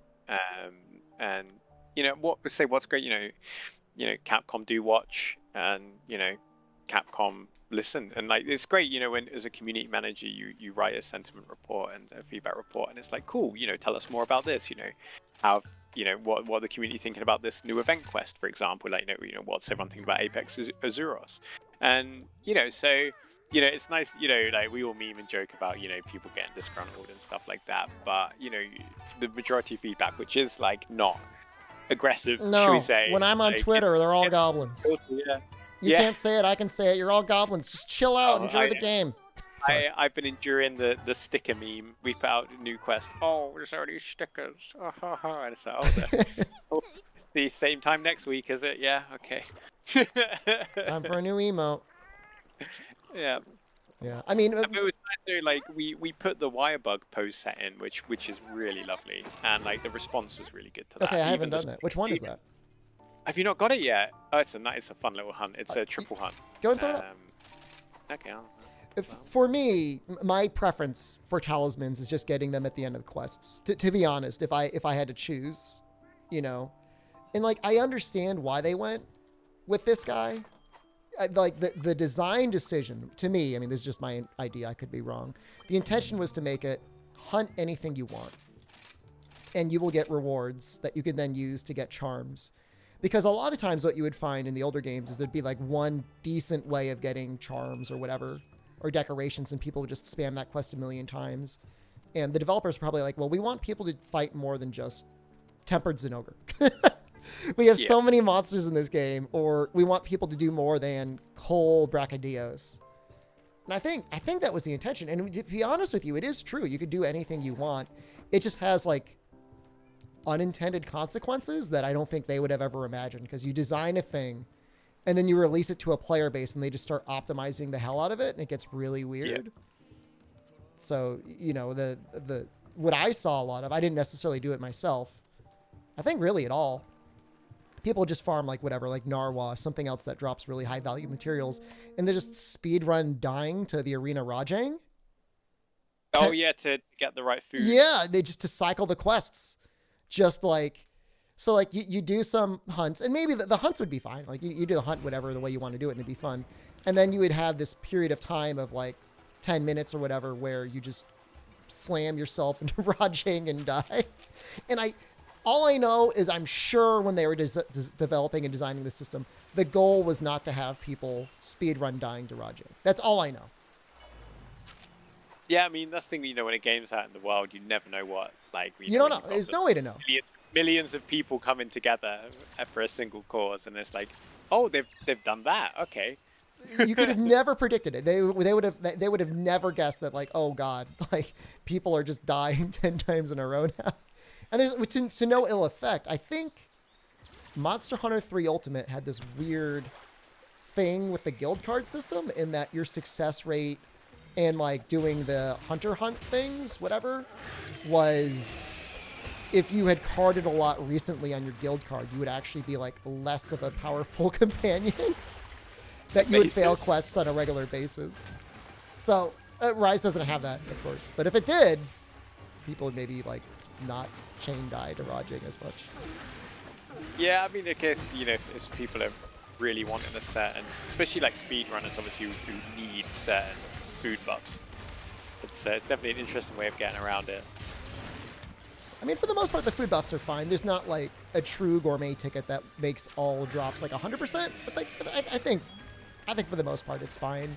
Like, the worst it gets is like 90%, which, I mean, that's not bad. I mean, I don't think it's bad. Work with 90. Here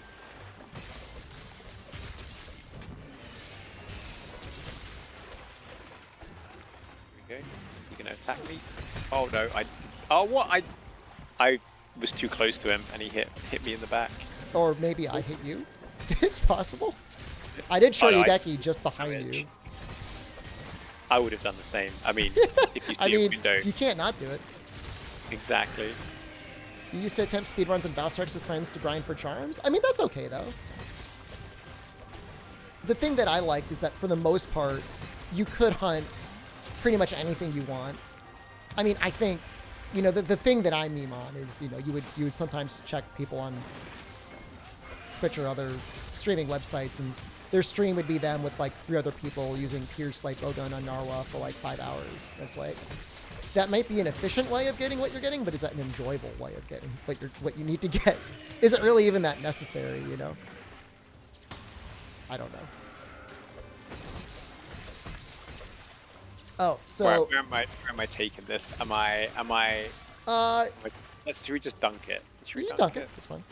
So, there's a lot of returning monsters that would have been kind of like tier 1 level in the older games that they've actually done a really good job of making them to real fights. I know we're completely destroying this Royal Ludroth, but I promise you, when you normally fight him, he's actually like a bit stronger, and especially this Pookie. Oh yeah, Pookie, yeah, it's gone from kind of being like a cute, fun monster to like, I'm gonna come and get you. He's a little scary. Yeah. Oh, Shurengeki for the finish.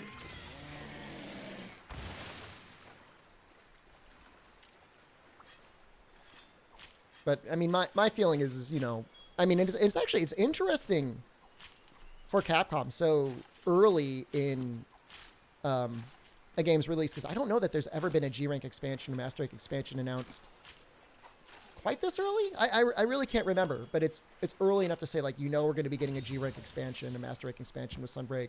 You know, there's going to be like a massive amount of stuff in there. So, like, I'm reserving any and all final judgment until that comes out. And the director's so cool too. I mean, that's my guy. That's the Magnum Malo guy. But you're a big fan of Suzuki. Suzuki's amazing. Oh, yeah, I love how, like, you know, as well, the directors are so engaged with like wanting to talk to the community about the game and, like, you know, wanting to share and be like, hey, like, I love it. Like, you know, when if we get the message through that director Suzuki has got some more messages for the community, it's like hype. Like, this is awesome. Like this, and everyone, you know, reacts so well to it. Like, you can see the engagement and the comments and things. Like, yeah, it's great. I want him to start threatening us. I know he probably isn't allowed to threaten us, but I want him to start saying, you should be afraid. I've listened to your comments about Rise being too easy, and you will regret those words. I want him to say that. I mean, if Apex Azuros is anything to go by, like, you know, if the team want to give us a challenge, they know just the right buttons to push. So people are asking, what did Suzuki work on before? He was always, as far as I know, in the recent past, been a large part of the demo development team, which I know might sound strange, but there's a group at Capcom whose entire goal is to create and develop the demos, of which there's been many, right? I mean, you've had, at least in recent years, you had World, then you had Iceborne, then you had Rise. But even before then, I mean, you had the trade show demos for Generations Ultimate, for Ultimate, all those. You know, there's a team that needs to work on that. It's a very important task as well, because, you know, demos are the first taste of a game, and leaving a good impression is monumental. Yeah. I preserve as many of the demos as I have. There's a classic Monster Hunter 3 Ultimate demo with a goal to try and one zone Lagombi. It's a good challenge. The hard part is it's limited to only 30 tries. I can only start up the game 30 times. And I don't think I can download it again. So you don't get that many days to practice it. All right. So I know he's worked on that. He was definitely involved in other roles in other games over the years. I don't have the exact gamography in front of me, though. Yeah, no, I think you're right there. I don't either, and I'd hate to misplace him. Yeah, I wouldn't want to do that. Due respect that he's clearly earned. But yeah, he's definitely a Monster Hunter veteran. Oh yeah, absolutely. No, he's been working on it for a long time. I can't wait to see you know what's going to come through. You know, I mean, I've got full faith that they picked the right guy, and again, like I said, already knowing some of the best streams I've ever seen was that first reveal of Magna Malo, and watching like Poor Socks, I think it was Eric's and a couple other guys fight him on stream. I actually watched a bit of that not too long ago. Just sheer like pain and terror. I mean, they were. Socks is doing the best he could with the knowledge that he was given. And yeah, he's very good at the game as well. Yeah. Like, you know, he understands the mission, you know. You know, I think there was even like, you know, repeatedly they're like, hey, this is just, you know, they're having a bit of fun. This isn't necessarily the whole game is going to be like this. Yeah, they're just going like, you know, pushing those that want to their limits. Hold on, let me try and save. Oh! I actually landed it though. I landed all of it. That was delicious. Mwah. I guess let's go finish that Pookie. Yeah. And what was really interesting, obviously, Director Suzuki revealed, obviously, that with Master Rank, a lot of the existing monsters that are going to carry over are going to get new moves. Oh, it'll be a little bit like the rework that they did for Iceborne. Yeah, so, you know, when you get to that Master Rank, you know, those monsters suddenly aren't so familiar. And obviously, I think in the image it showed Magna Malo. So I was like, oh no, even more new moves. I mean, he's a great fight on his own. Yeah, I mean, even if they were just scaling him up for Master Rank. But it is nice that they go that, because sometimes you will go through some of the older games, and, you know, the travel from low rank to high rank to Master Rank just feels like a change in numbers and not necessarily a change in behavior. I mean, it's a lot of work. I don't think people can appreciate. Oh, it's huge. Yeah. It's the design, the animation, like the rigging. Like, and as well, like, imagine, like, you know, your design. You've got someone has to like think of the moves as well. Right. Yeah, it's a huge amount of work. It's really nice that you have that appreciation of that as well. Yeah. Because a lot of time, you know, you see like, oh, why don't they just do this? Why don't they just design another monster and put it in the game? And it's like, that's quite a lot of work. Every once in a while, you'll see one type of move get incredibly, like, reworked in a way that you would never think possible. Mm-hmm. There's a move Shogun Siennatar does in Freedom Unite. He probably does it in Generations as well, I don't know. Where he goes up on the ceiling and kind of does like this weird water spray. Mm-hmm. And you look at Coral Pookie Pookie, and it's like, it's not the same, but you're like, man, they find inspiration even going back in the old games. It's really neat. It's great. And I say, for newer players, they're like, this is really cool. But for veteran players like yourself, it's like, hello. No, like, I recognize you. Yeah. No, I actually really like it. Sometimes it feels like an homage. Oh, absolutely. Next. And also that, you know, we keep seeing these unique monsters being created. Like, Magna Malo feels like nothing else we've fought. Like, no, it's true. No, I mean, when people first look at him, like, oh, is he just a Nergigante? And it's like, no. Doesn't really feel anything like Nergigante. I mean, a little bit with, like, the Hellfire and flinching him out of his Hellfire to get him toppled occasionally. But even then, it's like, it feels completely different. Mm-hmm.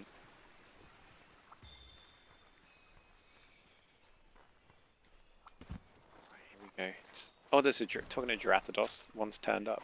And I think if there's one thing Rise can be commended for, is giving us a Kushala Deora that feels fun and refreshing to play every time we fight him. I'm sorry, I don't mean to say anything bad.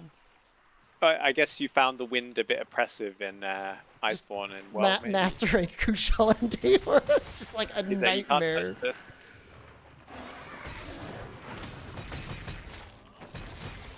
But he's great. I mean, he is really great in this game. Yeah, he's really fun to fight. Like, No, he's perfect. If they take him as the base going forward throughout, the series and the years like that, this will have been one of the greatest single contributions of Rise to Monster Hunter history. What is that? Kashala's new behavior. Yeah, no, just I love just everything about him. It's a much better fight. There's a little bit of a concept of monsters having like almost feels a little bit kind of like the Latreon Stagger from Element, right? Where they have a certain spot that you'll hit that'll get a topple. Usually it's the head, but not always. I think for Kushala it's his arms. Maybe it's still the head. I don't know. But it feels rewarding when you're doing well. And I like that ebb and flow. Yeah. And Kushala, like, for me, is like just a classic Elder Dragon there. It's very iconic. I actually looks evaded cool. that. I just tried to help you, and I don't think I helped you at all. That's okay. And his weapons are really good, too. Sometimes Kushala doesn't have good weapons. His weapons are great in this game. Oh, down he goes. And his armor just continues to look incredibly cool. Yeah, still. I mean, his armor's all... I mean, he's always had some of the craziest looking weapons and armors, all like kind of like sort of Egyptian themed, sort of. Yeah, I don't know if it's like Greek or like Myrmidon or something like that. Yeah, I don't know. Because obviously Egyptian, obviously for the Anubis, because there's the Anubis style, and then the other one reminds me of like, obviously I could be totally wrong. I don't know why. But yeah, I definitely agree on that kind of the Egypt Anubis kind of representation.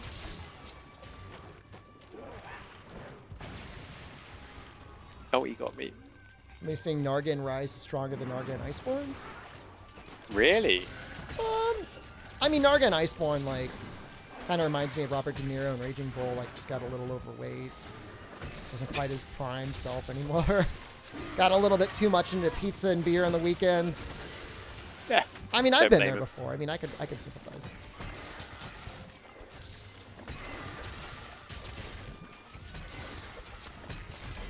I was about to say, I don't think that Bishopton's got much left in it. No. Nagakuga's been a cool development over the series. I love him. And then obviously Silverwind is a very popular. Silverwind? Yeah. And then what about Lucent? Any love for our boy Lucent? I don't know if I've ever fought a Lucent. You could fight him on PC if Monster Hunter 3 Ultimate HD was released on Steam. He's really interesting because he actually goes invisible. So he'll go in and out of being invisible periodically. All right, Green Narga's lame, though. He doesn't need to fight Green Narga. He fought regular Narga. He does not need Green Narga. Green Narga is done. I mean, all right. Basically, Narga ate Green Narga, and then he became Green Narga. But he never changed colors. Green Narga, I think, is the one that introduced, like, the double tail slam, I think. He's Narga, but green. He doesn't really do much. I don't mean to be disrespecting any monster, but he's not. He wasn't Silverwood. Okay, we'll just say that much. That's the nicest thing we could say. Yeah, Silverwind is definitely very popular. Silverwind is great. I mean, I love like Dread Queen Rathian. She's. Well, we haven't gotten an Apex Narga in this game, did we? No. I could see us getting an Apex Narga for the next game. That would be hilarious. Just the tail whip of doom. No, I mean, I mean, it would probably follow the trend of, kind of, some inspiration. Some people, I think, disrespect the Apexes in this game too much, saying, "Oh, they're just the deviants," but they're actually quite different. In fact, just to prove that, we'll do one last hunt. Let's do. Oh, you've got your new poses as well. Oh yeah. Let's see the pose. Did they just give it to us? Yeah. It'll be in your poses list now. Oh my god, that's amazing.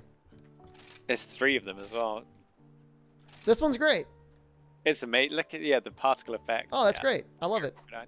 And it's totally free. Just got to They do just the gave it to you. Great. That's really good. We can't change the wire by colors, can we? I don't think so. I think we should be able to change it in Sunbreak. There you go. I'll give it to you for free. I'll just put it right in my back pocket. Hand it over to you. I was going to say, so Apex Zenogre. He is not just like a Thunderlord. He is his own evil little guy. Mm-hmm. And I think he's a pretty big challenge, personally. Yeah, I do agree. He demands respect. Like, you can't just be like, oh yeah, just like a slightly more angry Zenogre. No, no, no, no, no. Not at all. Okay, so I got clowned on the last time I used bow, but I think this time I'm going to try and do it again.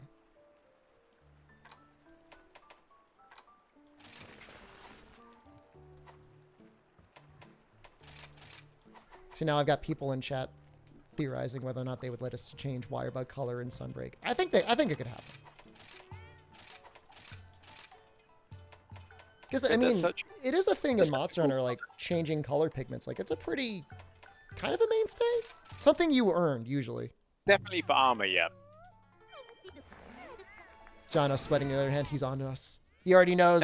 Shut it down. I don't think you could articulate a strategy for Apex Zenogre. You just learn how to go to full aggro safely. I mean, it's been a minute since I fought him, so I guess we'll find out. I do know piercing bow is better on him because you can get through to his back easier. It's actually interesting that his back takes so much more damage than his head. At least I think for element. I don't know if it's the same for actual raw damage. I was only looking at the element. Now I'm going to go check. People call me out as being a fraud. Well, I mean, his back takes fine damage. But it takes a lot of ice.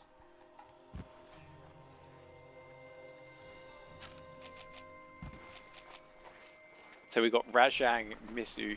I mean, that's a good roster if you end up needing to go. I mean, I might go annoy Rajang. Hey, it's one of the best. If you had to like give like tier lists on rights, I think he's at the top. Yeah, it's quite like Baz as well. I think like all the explosions and obviously the fire element, and then obviously like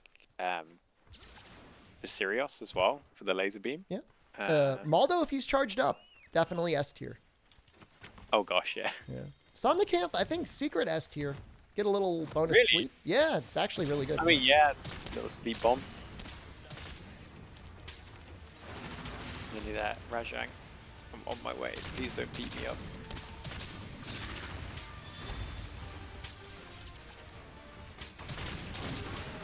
To be fair though, Rathian's got poison and fire. It's true. It's a shame we can't raid the or ride the Apexes. That would maybe be a bit too powerful, but I am terrified. Oh no, Rajang's got hold of me. Oh no, I'm sorry. What happened? Oh. Things have gone terribly wrong. No. Oh. My power ecosystem running around with me like, yep, this was a bad idea. Come on, Bombadgies, help me out. Okay. Alright, he's doing his laser attack. Now's my chance. Metsu. There we go. I'm on my way with an angry Rajang. We're all good here.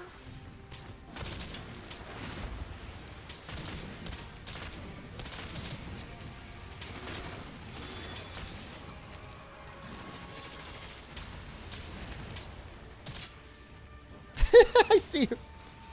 Oh, I did that a bit far away. Yeah, I totally missed the whole combo. Here come the lasers. Yeah.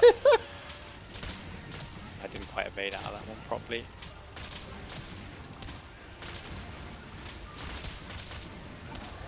Well, the start was good. Then I kind of whiffed a couple, but it's alright. Hey, Still we gonna get there. That's all that matters. Whee!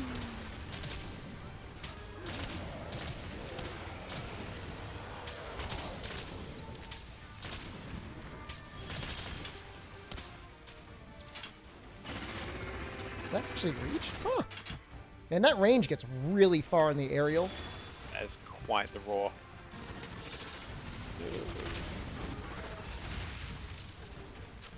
He wants you. Oh god. Why did you say that? You cursed. Yeah. What I will say is if you haven't played Bow on the Switch yet, before Rise comes to PC, I'd say you got to try it out with gyro controls. It is so fun. Oh, I don't have my... Oh, no. I don't have my anti-stun gear on.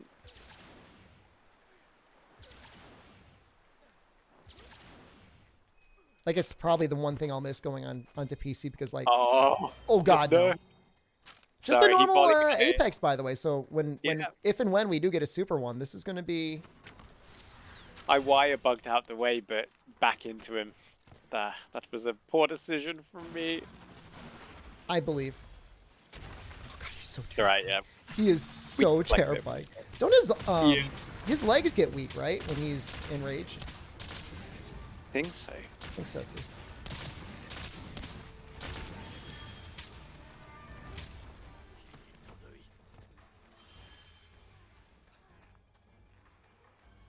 Currently flying through the sky. Oh, he's come to me. Oh, this should be a full Pierce bow, guys.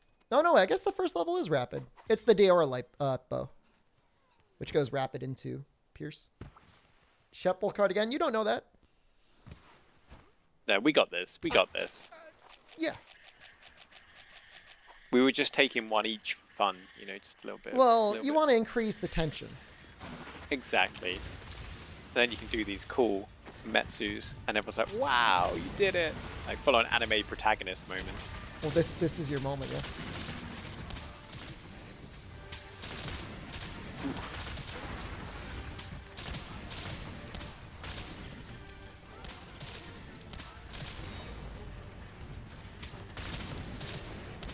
He's a lot less scary now.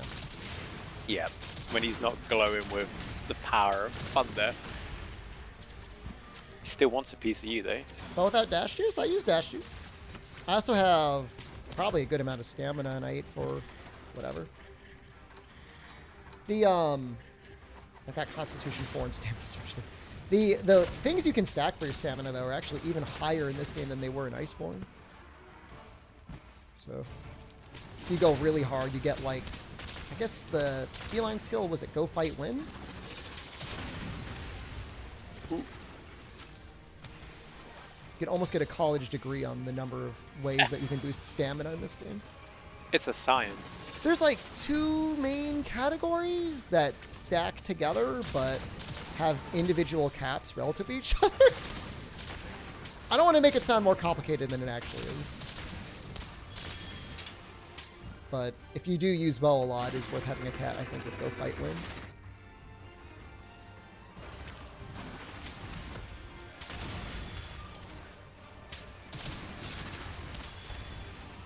Oof. I think I'm going to take this Vigor Wasp up on its healing. Thank you very much.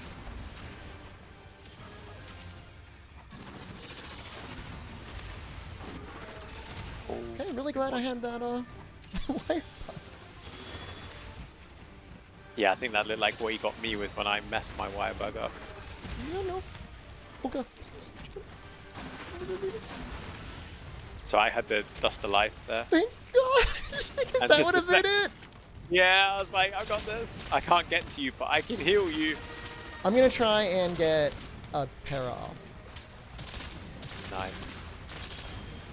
Not that Zenogre is historically weak to para. It's worth a go. Could always end up helping one of the cats finish off one of their paras. Yeah, so gotta love that. That jelly weapon goodness. He moves so fast. He's such a cool monster. I'm stunned. Oh no. Oh, I'm gonna stay lying on the floor for a bit. Oh no. That's it. Perfect Here we got timing. Yes, you did it! That timing was impeccable.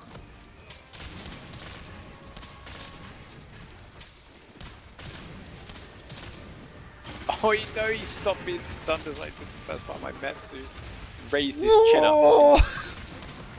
up. I just dodged through something. Mr. terrifying. Paratoad.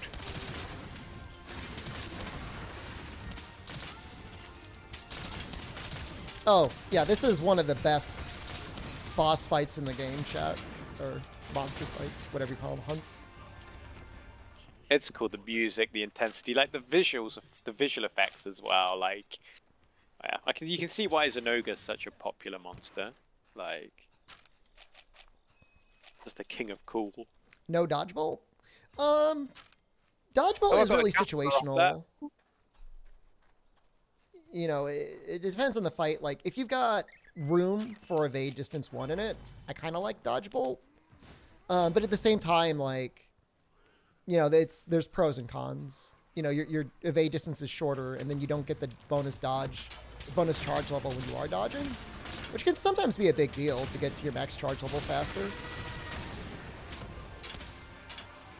Who's better, Apex Zenogre or Thunderlord?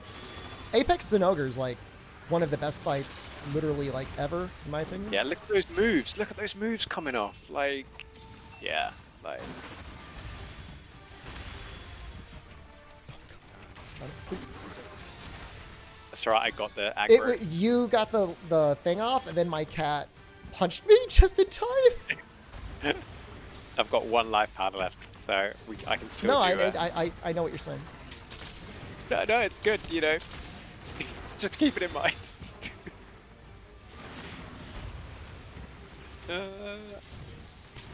Yeah, I can't believe I took my stun armor off a monster that inflicts this kind of blight.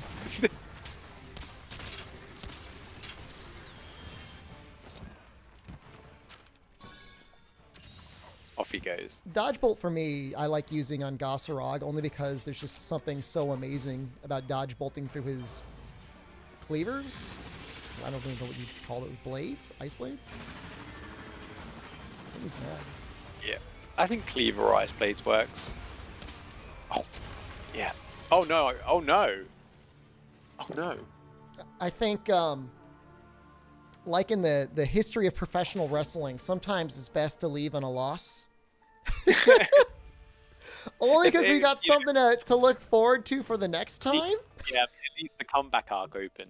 Yeah, that's what we need, and probably by next month, assuming you're down to do it again, there may be another Super Daddy available, right? That would be cool. That would be cool. Have to see what they're cooking up. That'd be great. Do you have anything in particular that you would like to plug right now, Jonno? Well, yeah, there's a free demo for the PC version of Rise, and if you play it, you unlock some cool item packs for launch. So go check it out. Basically, check out the free demo on Steam. I mean, it's free.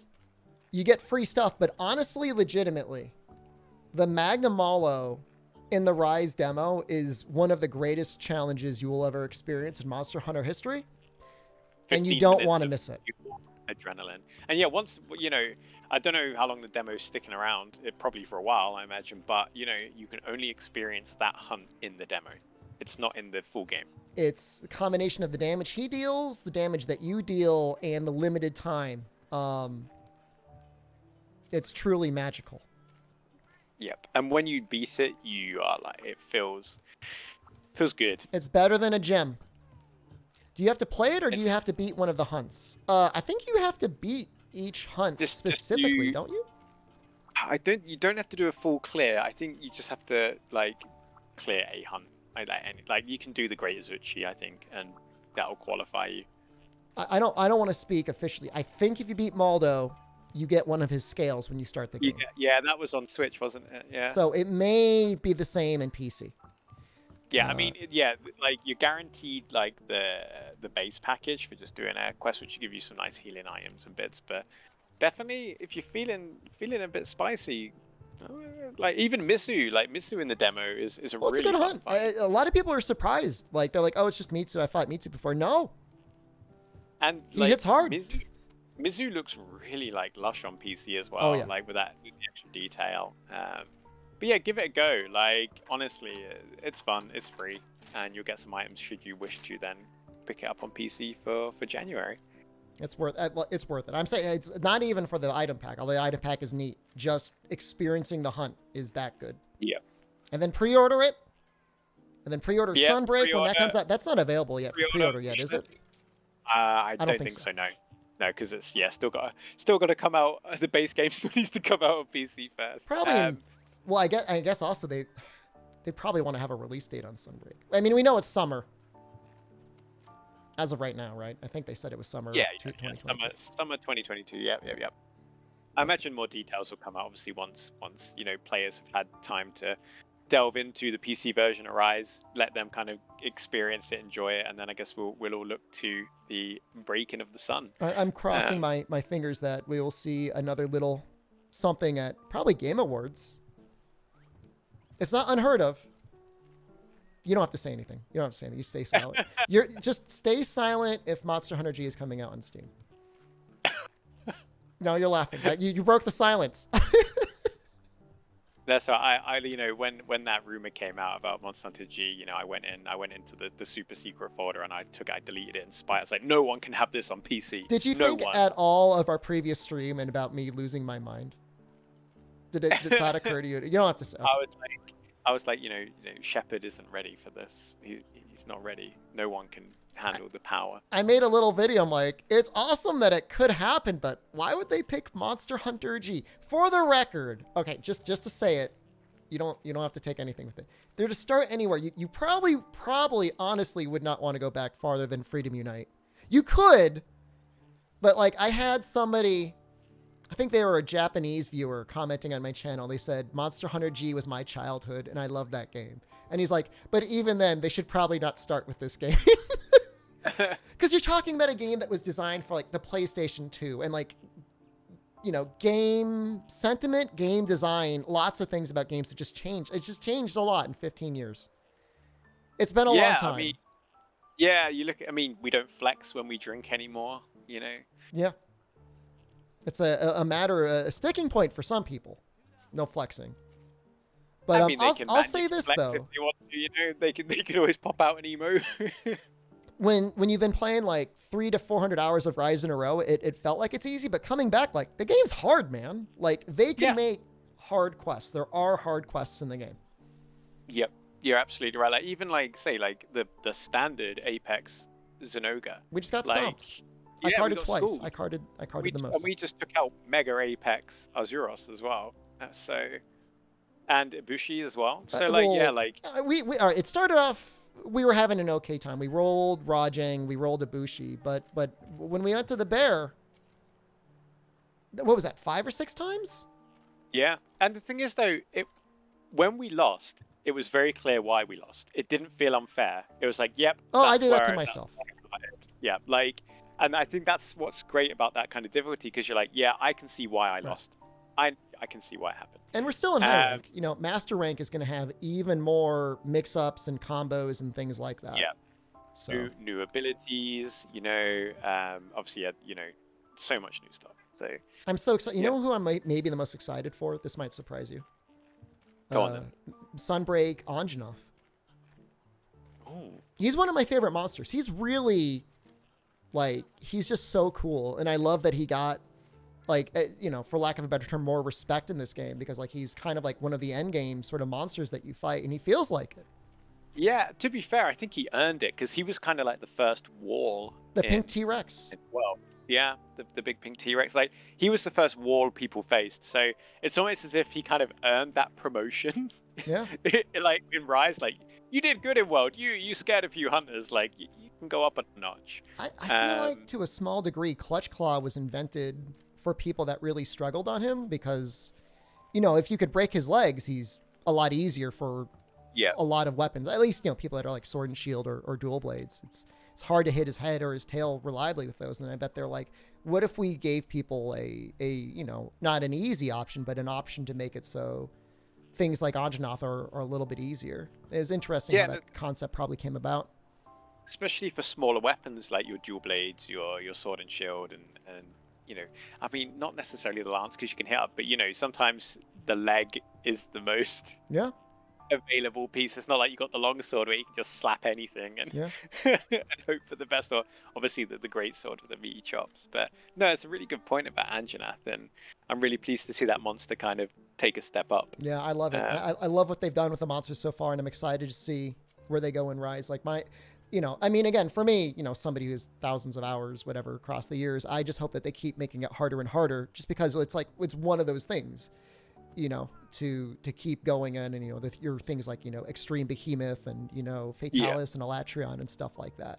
But even with the few short hours that we had here today, I could say, the quests are coming out. These are they are listening. Yeah, definitely. And be careful, Suzuki is listening and he's mad. He's pissed. He's watching. He's like, oh, they want a challenge. Oh, you think the game's easy, huh? Yeah. And that's you hit the nail on the head though. The challenge is there should you wish to find it. Yeah.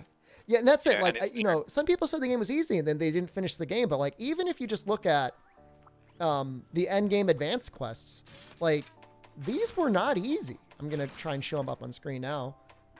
Especially this one here, the Fallen Comet. Valstrax and Rachna Kadaki. This quest, like, there's some sort of a modifier or something. They're doing a lot more damage than I remember them doing in their normal individual hunts. Yeah, and they're challenging monsters to fight as well, especially, like Rachna Kadaki, like, you think you're doing well, and then she'll pull out some mad moves and start, Some like, flamethrower battering just you. kills you. Yeah, like, and she's a tanky one as well, and, it's not easy to take her on from the front.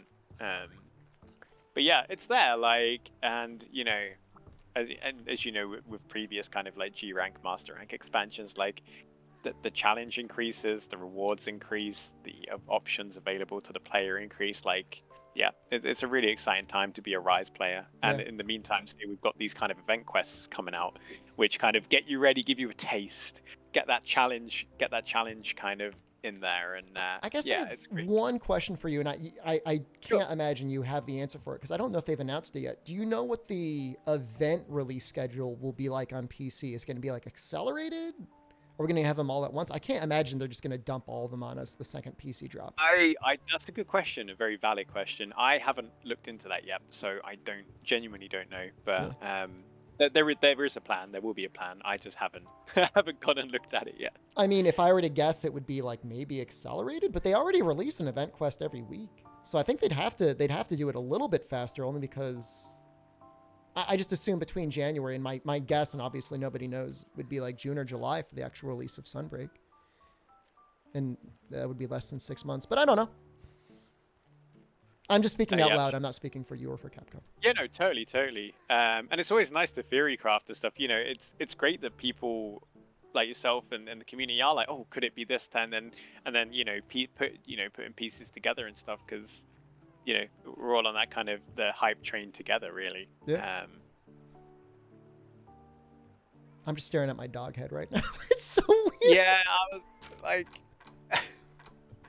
I'm there like, look at me, I look like a warrior, and you're like, yes, dog. But it works really well. Like, your layered armor like plays into it really well. Like, it's great. Like, I like Bishitin a lot. I really like that monster. It's such a cool design. Like, if he gets new moves in like the master rank version, like, he's gonna be a real handful. He's actually like one of the best monsters in the Rampage because he just like automatically clears all of your status requests or status requirements for completing your Rampage objectives. Yeah. I'll let that.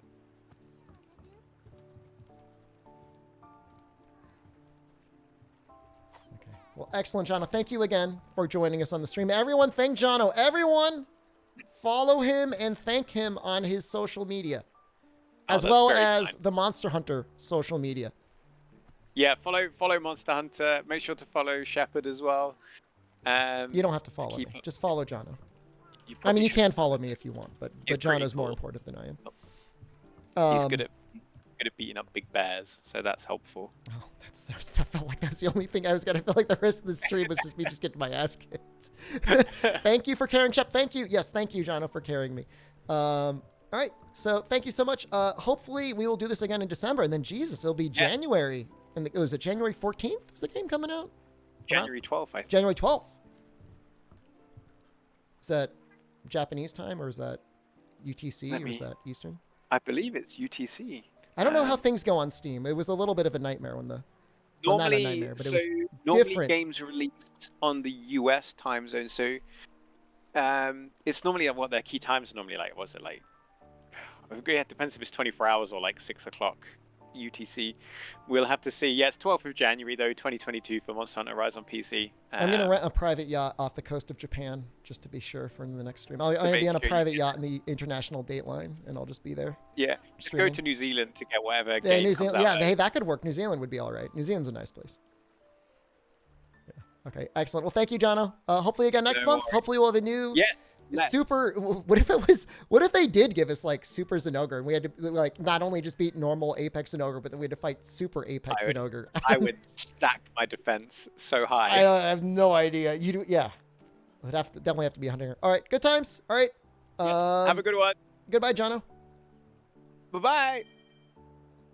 All right, and everyone, this is goodbye for me. It's Thursday. My mother is visiting me tomorrow.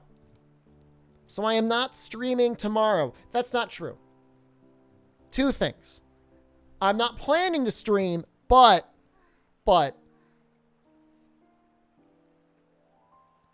I have early access to the Elden Ring network test. Now, the times for the Elden Ring network quest are really bad. But if you follow the stream and you're on Discord, check it out. I might be streaming. We'll see. I'm trying to find the times now. It's like all weird times though. Like, was that like midnight? It's all like midnight until 3 a.m. So she's here tomorrow, Saturday, and Sunday. And she's leaving Sunday night. She's not here. It's not a long trip. So I may stream Sunday night. At the very least, we're going to be back to normal Monday morning. Until then, I love you. I'll see you soon. See you soon. Thank you again, Jonno. Again, follow Jonno. For real. Follow him. And like him. And like everything he says, okay? But I'll see you soon. I love you. Have a good night. Goodbye.